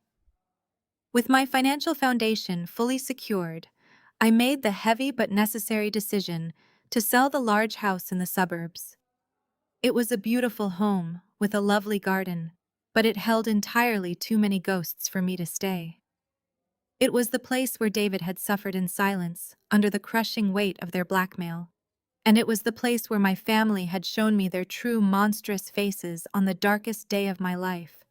I hired a professional moving company to carefully pack up the life we had shared. I kept only the personal items, the photographs, and the small mementos that brought me genuine comfort and happy memories of our marriage. Everything else was donated or sold. The housing market was strong and the property sold well above the asking price within the very first week it was listed. I took the proceeds from the home sale and the life insurance policy, and I bought a stunning high-rise condominium in the heart of downtown Chicago. The new space was entirely mine, chosen specifically for its energy and its distance from the quiet, suffocating suburbs. It featured massive floor-to-ceiling windows that offered sweeping, unobstructed views of the city skyline and the vast, endless expanse of Lake Michigan. I decorated the condo not for entertaining pretentious guests or impressing family members, but for my own absolute peace and comfort. The walls were painted in soothing neutral tones of warm gray and soft cream. The minimalist modern furniture allowed the natural light to flood every single corner of the rooms. There were no ghosts hiding in these new hallways. There were no heavy expectations weighing down the atmosphere, and there were certainly no uninvited family members showing up at my front door to demand my compliance. It was a true sanctuary suspended high above the chaotic noise of the city. I did not stop at simply securing my personal sanctuary. I channeled the intense, focused energy that had unraveled Greg's fraud into a brand new professional venture. I officially resigned from my demanding corporate job, taking all of my accumulated experience, and launched my own independent forensic accounting firm. William Bradley. My attorney was so incredibly impressed with the meticulous evidence binder I had constructed for my own case that he became my very first advocate. He began referring his high-net-worth clients and complex corporate defense cases directly to my new agency. Within 3 months, I had a solid roster of elite legal firms, retaining my specialized services to investigate complex financial discrepancies, uncover hidden assets, and audit corporate embezzlement schemes. I was no longer just a tired employee grinding through massive spreadsheets for someone else's profit. I was the founder and lead investigator of a highly respected boutique practice answering to absolutely no one but myself. I controlled my own hours, my own caseload, and my own destiny. The trauma of losing David so suddenly, and the profound betrayal of my family, would always be a permanent part of my story. Those events had reshaped my perspective on trust and loyalty forever. But those terrible memories no longer defined my daily existence or dictated my emotional state. I had taken the absolute worst moments of my life and used them as raw fuel to forge an impenetrable armor. I had successfully protected my home, my finances, and my peace of mind against people who felt utterly entitled to destroy all three for their own selfish gain. They were currently paying the ultimate agonizing price for their boundless greed and their cruelty, while I was quietly reaping the rewards of my own resilience and hard work. The crisp morning sun crested over the edge of Lake Michigan, painting the sky in brilliant, vibrant shades of gold pink and deep orange. I stood in the immaculate open-concept kitchen of my downtown condominium, pouring freshly brewed coffee into a thick ceramic mug. The rich, earthy aroma filled the quiet space, anchoring me completely in the present moment. I walked slowly over to the massive glass windows and looked out over the sprawling, waking city skyline. The streets far below were just beginning to hum with the steady, energetic rhythm of a new day. There was no knot of dread twisting in my stomach. There was no lingering anxiety about forced family dinners, passive-aggressive text messages, or looming financial demands. The silence in my beautiful home was not lonely or oppressive in any way. It was a hard-won victory, a quiet celebration of survival. I took a slow, warm sip of my coffee, feeling the heat spread comfortably through my chest. I looked out at the boundless horizon stretching infinitely across the water, and for the first time in my 33 years, I finally and completely felt free. Life has a profound, sometimes brutal way of revealing the truth when we are at our most vulnerable. The most crucial lesson I learned from this ordeal wasn't just about uncovering financial fraud or navigating the federal justice system. It was about recognizing my own inherent worth and radically redefining the concept of family. Blood does not equal loyalty. We are often conditioned to accept mistreatment simply because it comes from relatives.